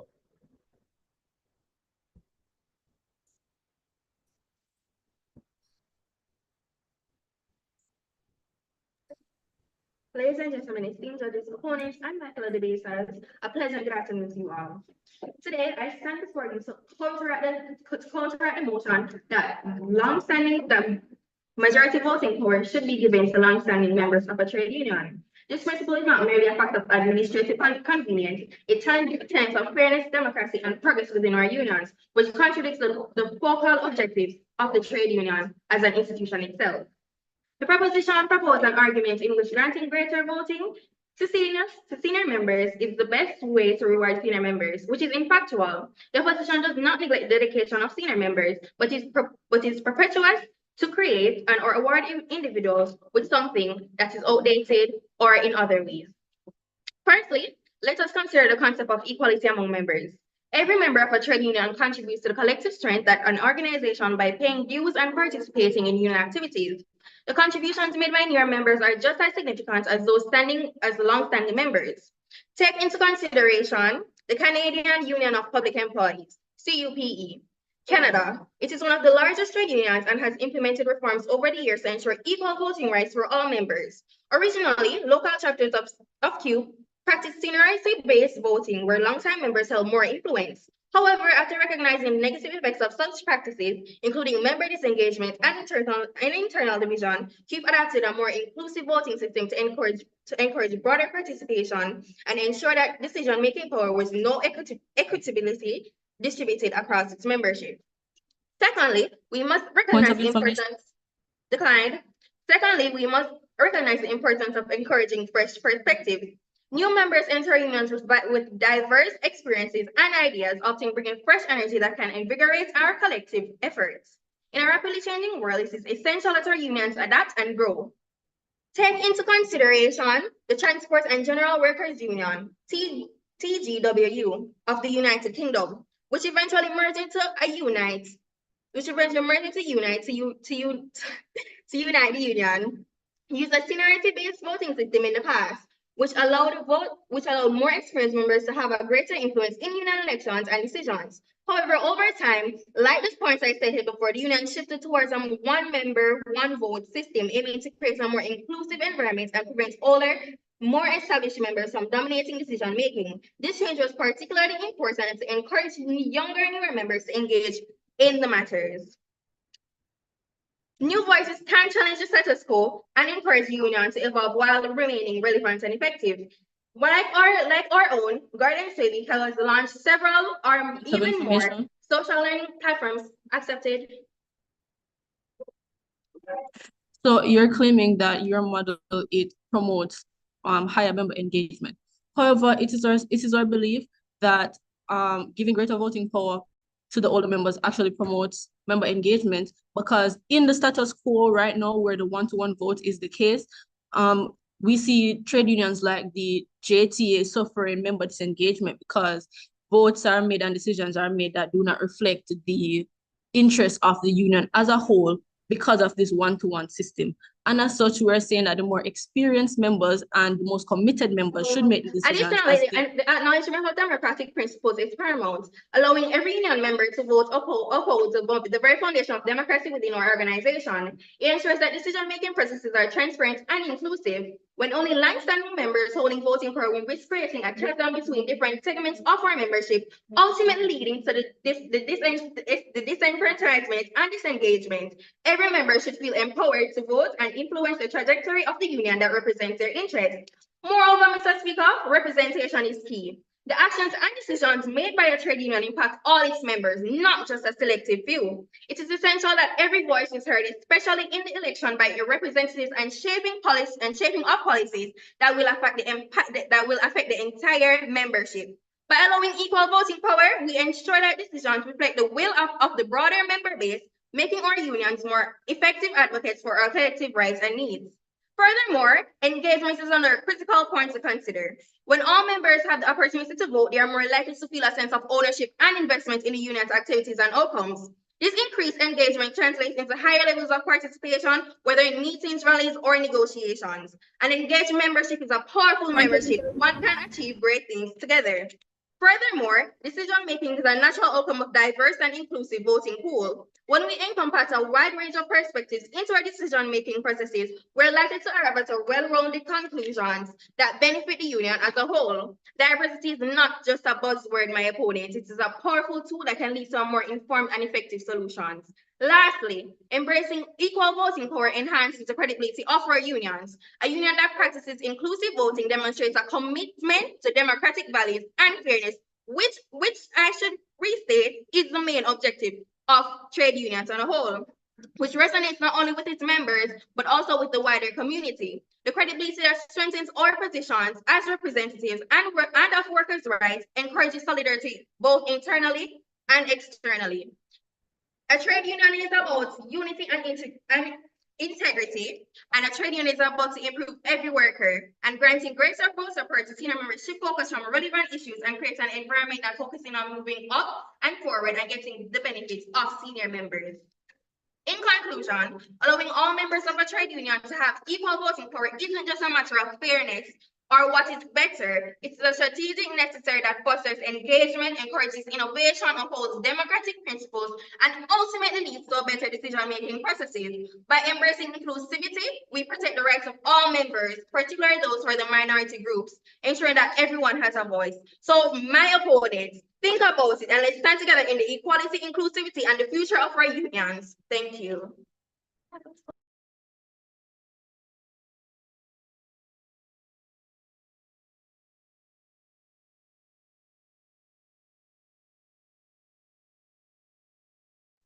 And thank you very much to the second speaker from Team Opposition, Abigail Fairweather. Now the debate is going to enter into an exciting period of cross-questioning, yes? And this will see the team Titchfield High School posing questions to San Diego High School. Now, this is going to last for 4 minutes. Each question is going to take no more than 20 seconds to be asked. Only one individual from the team asking the question will be allowed to ask a question. The team answering the question will have 40 seconds to do so, and the entire team can chip in to shore up that answer, provided it is within that 45-second band. Yes, 45 seconds is the time allocated to the answering of those questions. All right. Starting up to about 3. One person uploads information. Come again, Titchfield? I hear you, but not clearly. Sorry. Is it only one person from the team that is allowed to ask questions from the team, or does it come from anyone? No, only one person at a time. So one person can ask a question and then another person asks another question. And then depending on the answer, another person can ask a follow-up question. So the entire team can ask questions, but only one person at a time. Okay, thank you, sir. No problem. And we will begin that period of cross-questioning, which will last for 4 minutes, so 4 minutes on the clock, when you ask your first question, Team Titchfield High School.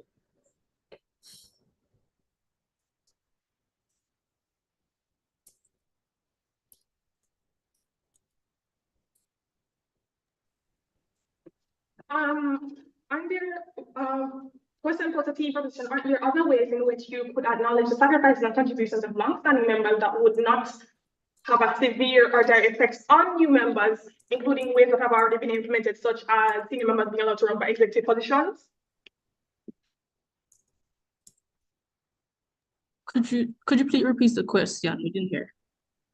Sorry. All right, I'm sorry. Are there other ways in which you could acknowledge the sacrifices and contributions of long-standing members that would not have a severe or direct effect on the new members, such as already implemented methods, such as, for example, senior members being allowed to run for executive positions, therefore their experience would be valued? So first and foremost, the point is not to simply reward the older members for being older members. It is to ensure the benefit of the union as a whole.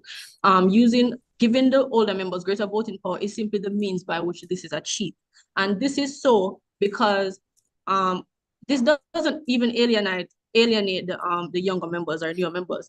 Because, as a matter of fact, we contend that it inspires them to work hard for the good of the entire union in hopes of achieving these benefits themselves. So therefore, there is no need for any. Yeah, thank you.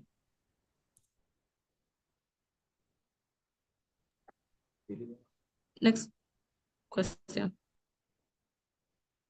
How exactly does this differ from rewarding them? I understand that you're saying that it is for the better of the company, but does it still not act as a reward for their longevity of tenure? So again, as Kiona would have just mentioned, we're not saying that they have to be rewarded. We're saying that it's not necessarily about getting back something in return for what they have put in the company individually. We're saying that the benefit should be given to the union as a whole, including the newer members, right? So it's not necessarily about a reward system. It's about giving the opportunity for the union to grow and to develop into a more holistic union and organization. And just to make something clear, the benefit that we're proposing, it comes from the long-term commitment and investment of the older members. So it's not simply because they're old and they have more expertise. They would be more committed and would have invested more into the union over time, and that is what merits them getting greater voting power.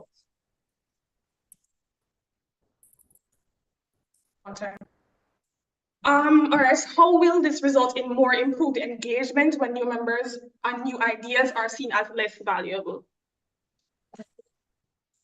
Right, so I would have already mentioned this point in my first speech where I say that it is not going to alienate the new members. Instead, we're giving them the opportunity actually to put more thought into their arguments, their votes, to prove to the entire union why their vote should count. So they're going to provide the union rather with more well-reasoned arguments to think more on the matter at hand so that their decisions will have better long-term impacts.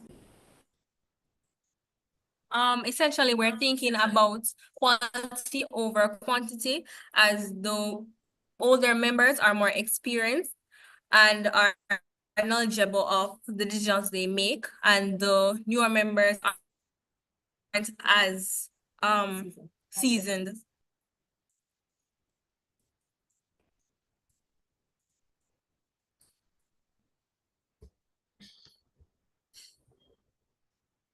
All right, another question, Titchfield.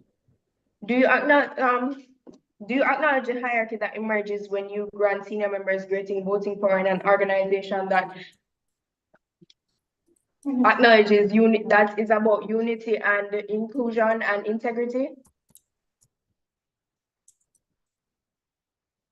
The hierarchy that develops, we believe that the older members, the more seasoned members of the union should become mentors and give the knowledge and the responsibilities to the newer members to tell them about what they should do, to advise them about the trade unions and the responsibility they carry as a member.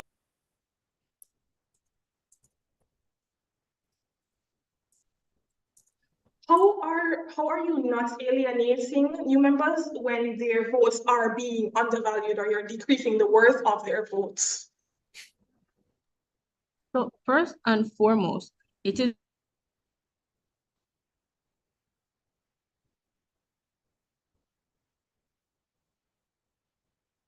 Sorry, could you repeat that question?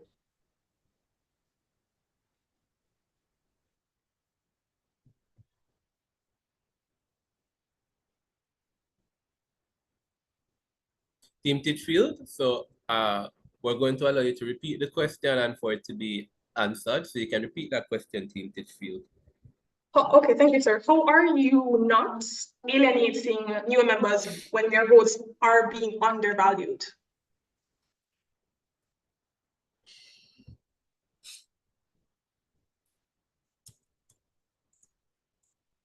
Did you hear the response? We did not hear the response, sorry.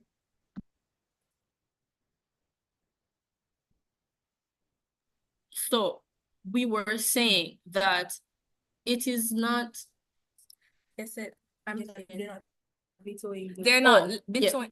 So it is not the case where the older members with their stronger vote is going to veto the opinion of the majority of the other members. So if it is a case where an older member comes up with, they are of the opinion of something that the rest of the union is not in alignment with, then all the other members with their lesser votes, their votes with lesser power, if they all come together and say, all right, this is what we are standing for, then it is in fact possible to get the decision to be in the favor of what they are proposing instead of the opinion of the stronger member.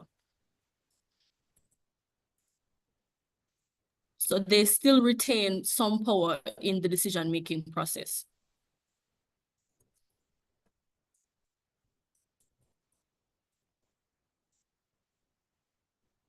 All right.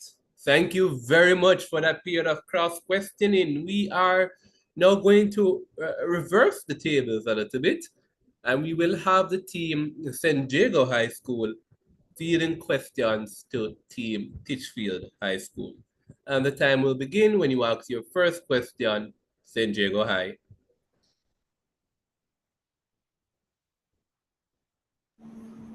Would you agree that long-standing members have more institutional knowledge, which makes them better equipped to make strategic decisions for the union?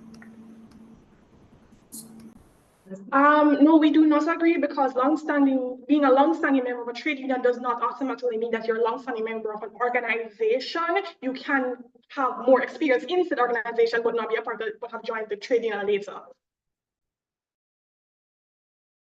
How would your position or the status quo address the problem of membership retention as highlighted by our second speaker? This it would easily address this issue because no, it's not. It would easily address this issue as it would promote their feeling of representation, credibility, their feeling that they have an actual influence in the organization instead of marginalizing their votes. How do you justify giving the same voting power to someone with only a few months of experience in the union compared to someone who has actively been involved in the union for decades? A vote should represent the majority of any of voting with equal standing represents the majority of any organization. If the organization is in fact made up of completely younger members, then the vote should in fact, it's argued that the vote should reflect their interest. A younger member who has just joined should not, them by themselves cannot outweigh the entirety of the rest of the trade union. It's supposed to reflect. If long-standing members possess more institutional knowledge and experience, wouldn't it in fact benefit the union to amplify their influence in decision-making?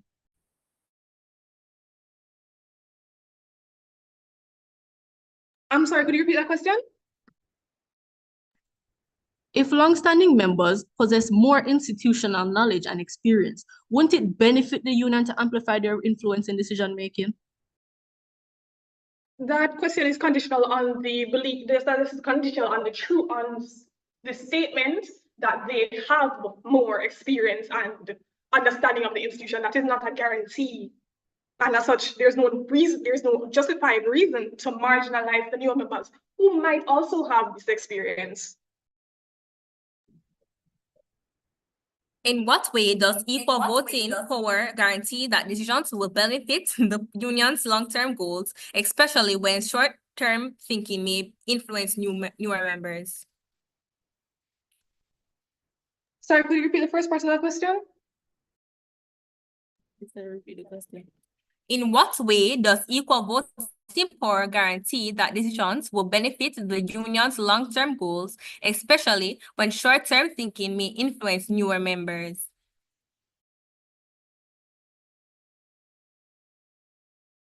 That would be based on the assumption that short-term members are guaranteed up to make short-term decisions, when really and truly long-term decisions will affect them just as much, because they are the one. A lot of times, newer members are the ones who will have to live with the consequences of said decisions for longer periods of time.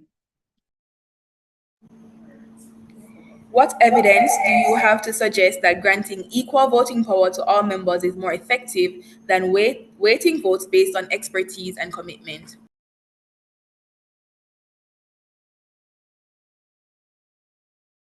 Repeat the question, please.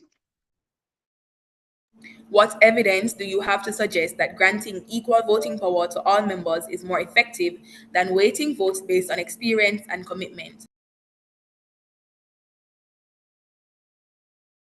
As first speaker would have stated before, in unions such as Canadian Union of the Barbados Workers Union, they had implemented this policy and soon and later realized that it came with a lot more negative impacts than it did positive impacts. They realized the hierarchy structure, it created a division between long-standing members and newer members, and they had the long-standing members took advantage of their higher position on the hierarchy, which is evident in this implementation, and they had caused corruption, and they had alienated every suggestion and every idea that the newer members would have previously had. They had put themselves above the union. What mechanisms do you propose to prevent uninformed or impulsive decisions made by newer members in a one-person, one-vote system?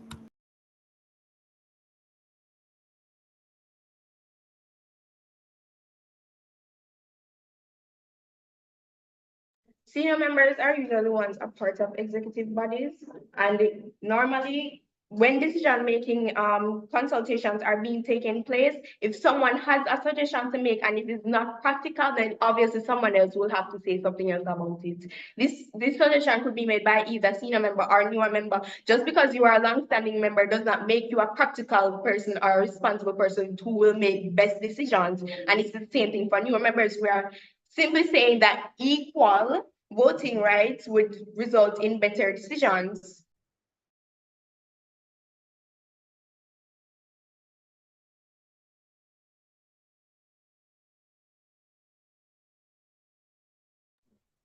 All right, thank you very much. The debate will now pause for 1 minute as the judges consume all the information that we got from that really enriching cross-question period. So we'll start that 1 minute so that you can refine your speeches. No, that 1 minute starts now.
The 1 minute has elapsed, Ravon.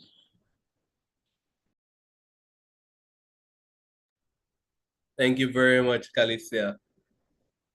We invite the opposition reply speaker from Team Titchfield High School, Miss Renee Henry, to conclude this debate.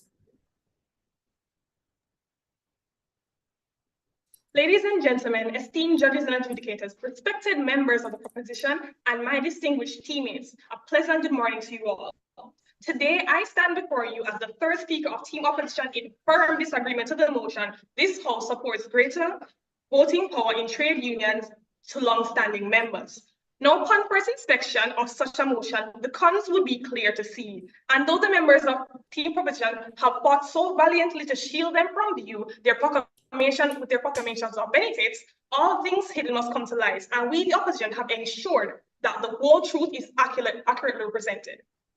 Mr. Speaker, to support this motion would be no different than to support the destruction of democracy, promotion of hierarchy, and to place forth the option of corruption and collusion in front of those with senior membership. Mr. Speaker, first speaker of Team Proposition put forward the claim that by awarding greater voting power to long-standing member is not about disenfranchisement. However, to apply more broadly to restrictions of other rights and privileges resulting in political marginalization is the very definition of disenfranchisement. By deliberately giving voting powers to long-standing members, how does the new member voting not behave restrictively? First speaker for Team Proposition also said that they should not be awarded for longer tenures should be awarded for greater voting power, and that numerous years of tenureship should be required to receive the thing. Mr. Speaker, the term numerous years is rather vague, and it does not provide an accurate description of how many years one would need to gain this experience and responsibility that the Team Proposition so boldly claims. It is they also claim that it is well accepted in business world, they also claim that such methods are well accepted in business world. However, trade unions by no means are average business, and thus should not be judged by such standards. Longer tenure members are just as affected by long-term decision is simply not true, as younger members are likely the ones to feel the brunt of it and to feel it's more long-standing. Our team opposition's first speaker acknowledges that knowledge does not guarantee the dedication and that making responsible decisions. To promote such a motion is contrary to the very values and objectives of a trade union that promotes unity, fairness, and equality, and equal representation. Examples of trade union and evidences were given, such as those in Barbados, Canada, and many more, to show that such actions have caused hierarchical systems, and unions in questions had to remove the measure themselves. It fosters division, it creates a feelings of marginalization among younger members, which cause hostile social environments. And this is not something that you'd want in an organization that in the very name states unity. Second speaker for Team Proposition claimed that their proposition to be the best, despite the numerous negatives and examples of said system failing. They also claim to be promoting fairness and equality while simultaneously putting forward a motion that has been proven to go against these values. Our second speaker for Team Opposition had stated that fresh perspectives can be put forward by the members. New members promote adaptability and innovation, which allows trade unions to remain relevant and effective. It promotes engagement among members, as now they feel that their voice actually matters and that they too are accurately represented in their trade union. It allows for actual representation, not just that of senior members. Mr. Speaker, ultimately, this debate comes down to an argument of the extent to which one should be rewarded for their longevity of tenure to organization. And despite Team Proposition claim that it is not a reward, they have yet to present actual evidence that it is not that the benefit is not rewarding the long-term members, as it is only be assigned to them. Hence, it is considered a reward.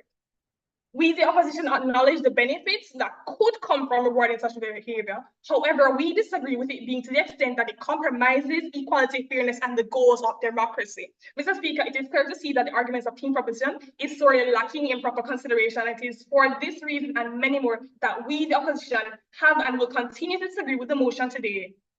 That this House supports giving greater voting power in trade union matters to long-standing members. With that, I now yield the floor.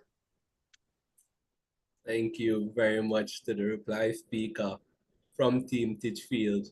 And to conclude this debate, we invite the reply speaker from Team San Diego High School, Kiona Cunningham. Are you hearing me? Yes, Kiona, can you turn on your camera? Esteemed adjudicators and misguided opponents, we believe that the most committed trade union members should wield more voting power than other members. As reply speaker, I will be comparing the major clashes between my team and the opposition stance to further provide clarity on our perspective. Let me first begin by offering some rebuttals. There's a misconception that was continuously put forward by the opposition that cannot be ignored. We are not saying that it is all the members' expertise that makes them deserving of voting power. We have continuously contended that it is also the criteria for the proposed benefits that qualifies them. Active and long-term commitment to the union's goals. Once again, we're emphasizing the quality of votes over quantity. The second opposition speaker claimed that our model essentially leads to member disengagement. We completely disagree. When greater influence over decisions is linked to tenure, members will feel more motivated to remain members and become active, even if for self-interested purposes, such as rising in the ranks of the organization. This solves the problem of member disengagement. We proposed a 5 to 7 year commitment period before members could receive these benefits, and this meritorious system in unions rewards this dedication to the commitment to the movement, thus giving members something to look forward to in terms of acquiring influence. This equates to higher member participation and thus a more successful union. The opposition also brought up that Canada embraced our model and then reverted to their previous one, and that is some more proof that it is not efficient and does not work. However, my second speaker presented an example about the Italian population, where over 80% of people still voted for politicians that they do not like. This shows that in a one-to-one system, there are many who are just satisfied with the fact that they are able to vote rather than giving serious thought into the action. This is entirely unfair to those voters who care more about the actual outcomes and are affected by such callous decision-making. So if Canada was willing to accept, if Canada is willing to accept such unfair treatment, who cares? The reality remains that our case is grounded in the belief that decisions in trade unions should be made by those who have demonstrated a sustained commitment to the union's mission and values. As such, we believe in giving greater voting power to long-standing members that have shown this deep commitment to the well-being of the union as a whole. We need to ensure that decision-making systems within trade unions reflect the importance and impact of those decisions.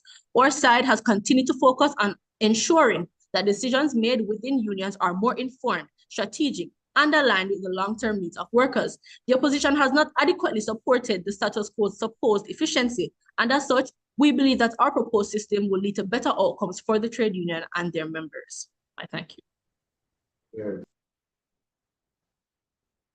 Thank you very much to the reply speaker from Team San Diego. And that concludes this debate. A debate, I think, absolutely fitting of the quality of teams that we had here. The judges are going to be heading over into a deliberation room. Yes. In the meantime, we invite the teams to open up their mics and to share their opinions on the match while the judges go and deliberate.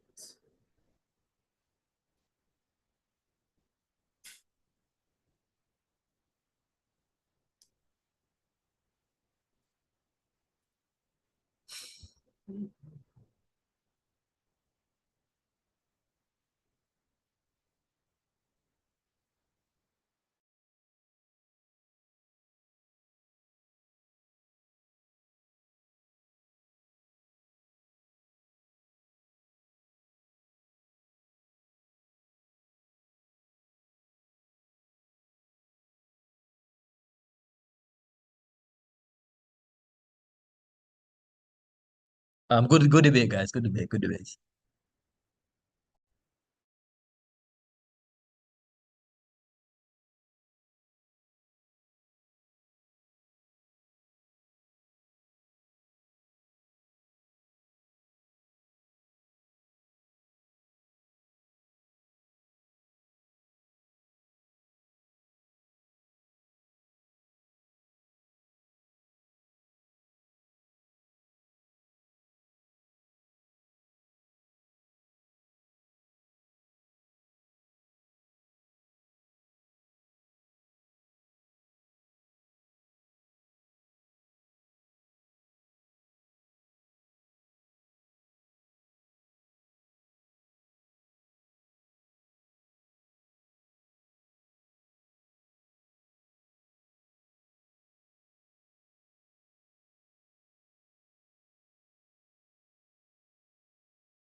All right, so we are back, and do we have the team San Diego High School with us and the team Titchfield High School with us? Do we have both teams?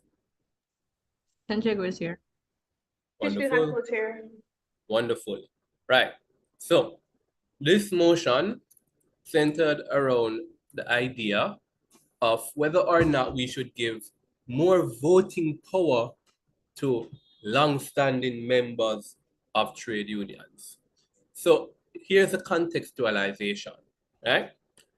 San Diego tells us that long-standing members of trade unions, especially those who are committed and have sacrificed and are dedicated to the trade unions, have one, placed a greater stake in the game, right? And that two, they are fundamentally wiser. These are wiser individuals who have been around for longer, therefore they know more. Yes? Titchfield contends that just the virtue of being around for longer doesn't necessarily make you wiser. Yes? And we like that idea. We concede and appreciate as a panel that, you know, the virtue of being around and in a particular role for longer doesn't necessarily mean that you're wiser.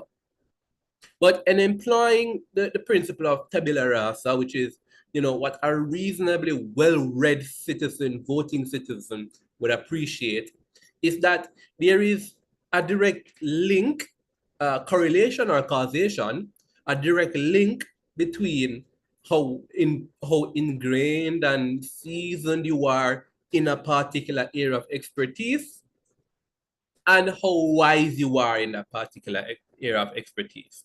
And so that's a default appreciation that somebody is going to have. If you're in a role for a long period of time, you know more about the role via experience.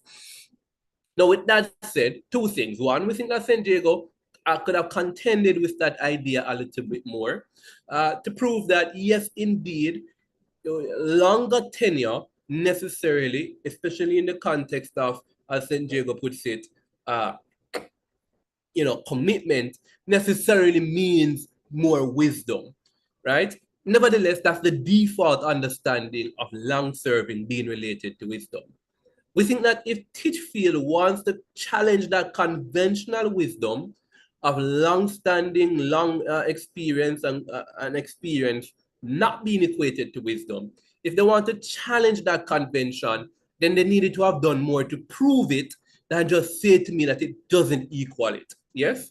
We contend that there are certain scenarios and circumstances wherein a wiser person is, where a person who is long-standing is not the wiser than a person who is new.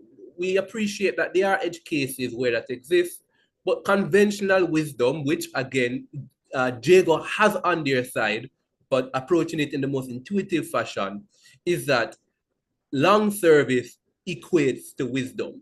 And if you want to prove to me otherwise, Team Titchfield, you know, contradict that conventional wisdom, Team Titchfield, then you necessarily needed to have done more legwork than just saying that it doesn't equal to wisdom in order for that point to be proven, right? Again, we contend that it's not always the case that by virtue of serving in an industry for a longer time that you have more wisdom. That's not always the case, but conventional wisdom is that they are correlated at the very least, and as San Diego contends, it's a causative effect. So you needed to have done a little bit more to prove to me that that's not the case. So with that context set, it kind of just shaped the debate in a particular way. The first question was democracy versus meritocracy. Yes? So Titchfield tells us that fundamentally, this is a contravention of democracy. Yes? True democracy comes about, in particular, when everyone has the same voting power. They read the definition of disenfranchisement and said, this is literally disenfranchisement. Yes? By virtue of not having the voting power be 1-to-1, yes, then what you're doing is effectively reducing the power of a new individual to vote in that trade union matter. And that's bad. Yes? And they told us why that is bad. They told us a bunch of things. They told us that it leads to alienation, It leads to people not wanting to engage, and it's fundamentally unfair. We love that idea. We like that idea very much. But then we had to weigh that idea against the idea of meritocracy. Yes, this question of, well, quite fundamentally, by virtue of being a member of a trade union for so long, by investing into a trade union, by giving of your time and your resources and your expertise, you have more skin in the game. And so you should be, you should be, as St. Diego contends, one way or the other, rewarded for that particular idea. Yes, that's a perspective of meritocracy. Yes, it's a question of being rewarded, right? And so this is good. And they tell us the benefits of meritocracy. They say, one, people will be more motivated to stay, even if it is simply so that they too can have this power at their disposal by virtue of their long-standing and commitment. Yes, that even if it's just to rise up in the trade union, they're going to be incentivized to stay. They start to encourage loyal and active participation. And in the same vein of meritocracy, they contend that it is fundamentally unfair for somebody who has a lot more information, a lot more context, a lot more experience, again, a principle that we buy based on the previous analysis of it's the most intuitive thing, and it wasn't sufficiently contended. So we buy it, yes. So it's not fair for somebody who, by virtue of their long-standing, has more information, have more stake in the game, is wiser, to have the same amount of voting power as a guy that just came off the street. And that was the idea of meritocracy. And so we weighed those two particular clashes together, democracy versus meritocracy. Now, democracy is always a good thing, but then, St. Diego contends that, listen, quite fundamentally, we have companies that exist that have individuals who are higher shareholders having more votes. And this company works just fine. St. Diego tells us, well, no, because we can't have a trade union functioning like a company. Interesting idea. Why not? What about a trade union, the judges were left wondering, is so unique and distinctive that makes it so that we don't want a trade union to be operating like a company? Yes, in as much as a company has shareholders, and the shareholders vote based on your stake in the game to utilize and to realize profits and all the awesome things that they're bargaining for and doing, so that they get the maximum amount of profits. And it's okay for a shareholder with a majority stake in the company to have a greater vote so that the company can move in alignment with that particular individual. We wanted to understand as well, what about a trade union makes it so that we don't want to compare it to a company? So again, Titfield simply just saying to me, well, a trade union isn't a company. Good idea, we love it, and the judges were excited about it, but we can only credit as much as we heard, and it was left us with us wondering, where's the warrant? Why does this principle of the higher individual with greater voting, greater stake in the game, having greater voting power, work for a company, but not work for a trade union? Yes, we wanted to understand that. And of course, we understood that in the context of you telling about all the horrible things that it's going to lead to, the tyranny and the alienation and the this and the that. And we appreciate those ideas, but we wanted to know, why was it a bad comparison to a company?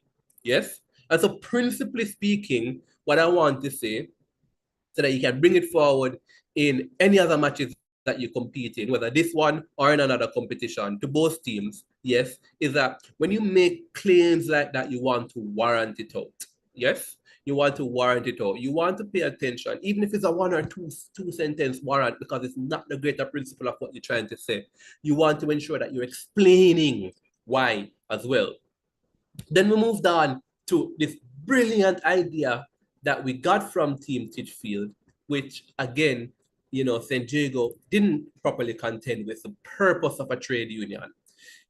This idea that, this way of doing things where we have some individuals having greater power than others violates principally the purpose of a trade union. Man, I love that principal idea. Yes, the purpose of a trade union. The purpose of a trade union being collective bargaining and ensuring that we get the greatest amount of encouragement and engagement from every single person in the trade union. That is fundamentally the purpose of a trade union. And Titchfield contends that giving greater voting power to other individuals violates that purpose. An idea that the judges don't recall being deliberately contended with by Team San Diego as to whether or not this violates the purpose of a trade union. Nevertheless, even if it violates the purpose of a trade union, companies evolve and purposes evolve. It really does depend fundamentally on what are the goods and the bad. Which brings us into this next idea of alienation. Yes? Team San Diego, Team Titchfield rather contends that this policy is going to lead to great alienation because the younger people are going to be like, hey, my vote simply does not count. My voice does not matter. Therefore, there's no reason for me to be invested in this particular thing, and I'm going to leave. San Diego contends with that idea by saying, no, it's not going to cause alienation, again, through this principle of meritocracy, that fundamentally individuals are going to want to stay, put some skin in the game so that they too can achieve this particular goal that we want. And we love that particular clash right there. And then the final thing that we want to be talking about, this question of two things, this question of tyranny, in the cross question in Titchfield contends that this is going to lead to a tyrannical outcome, an autocratic outcome, where we just have the trade union moving in the position that the greatest individuals, the individuals that core host of individuals that has the greatest voting power, the trade union is going to be moving in that particular way, and it's going to be very tyrannical and very autocratic. Yes? And San Diego answers that question. San Diego says, well, no, because by virtue of giving long-standing members greater voting power, it doesn't mean that the other members have zero voting power. So if there is a tyrannical idea, somebody who wants to lead the trade union in a way that is not consistent with what the vast majority of the trade union wants, then the host of individuals, new individuals who have less voting power comparatively, but greater voting power collectively can outvote that tyrannical individual. And we buy that idea. Finally, the question of long-term voting versus short-term voting. St. Diego tells us that the individuals who have been in tenure for longer have a long-term voting will vote for long-term because they know better and they're wiser. And of course, Team Titchfield telling us that no, the young people have a greater stake in the game. Yes, therefore, it is more they're going to be incentivized to vote long-term. And we thought that either way, we get long-term voting, whether through wisdom or whether through younger individuals having a greater stake in the game, that we get long-term voting. And so, ladies and gentlemen, I've said a lot, and the score is separating these two teams, 3 points. 3 points separating these two teams. The winning team ends on 270 points, and the team that doesn't advance ends on 267 points. And the team that will be moving on to the advanced rounds of this competition, yes, the penultimate round before the semifinals, yes, the team that will be advancing is the team San Diego High School. Congratulations, San Diego High School. Wonderful, wonderful debate to Team Titchfield High School. Wonderful debate. Thank you so much, everyone. Thank you so much, adjudicators, and well played, Titchfield.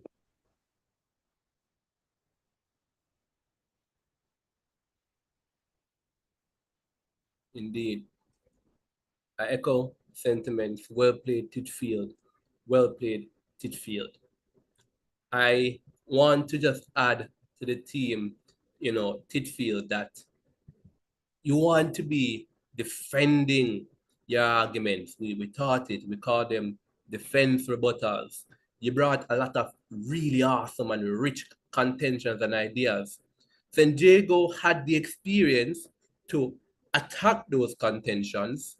And when you attack San Diego's contention, San Diego also had the experience to defend their arguments based on your attacks. And, across the board, we thought that was a bit lacking for the teach field. It betrays a little bit the experience that Titchfield has, but it highlights to a great extent just the raw talent and quality of this team. And as you debate more, as you learn more, get more experience, as we train more, I am so confident that Titchfield High School, a team that I'm not the most familiar with, will be one of the greatest contenders in competitive debating in Jamaica. Congratulations, team San Diego High School. Very, very well played, team Titchfield High School.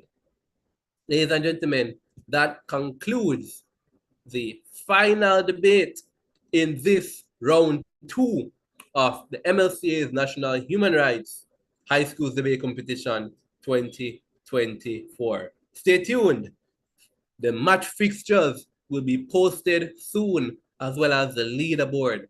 Follow, us at Jade Limited, where you're streaming this, but also follow the Ministry of Legal and Constitutional Affairs on Instagram, on YouTube, on Facebook to keep up to date with this match and all the other wonderful things that the Ministry of Legal and Constitutional Affairs is enriching and undertaking. Ladies and gentlemen, I am Ravon Thomas Matthews. On behalf of the rest of my panel, Calicia Basu and Shavar Campbell, I wish you a wonderful good afternoon.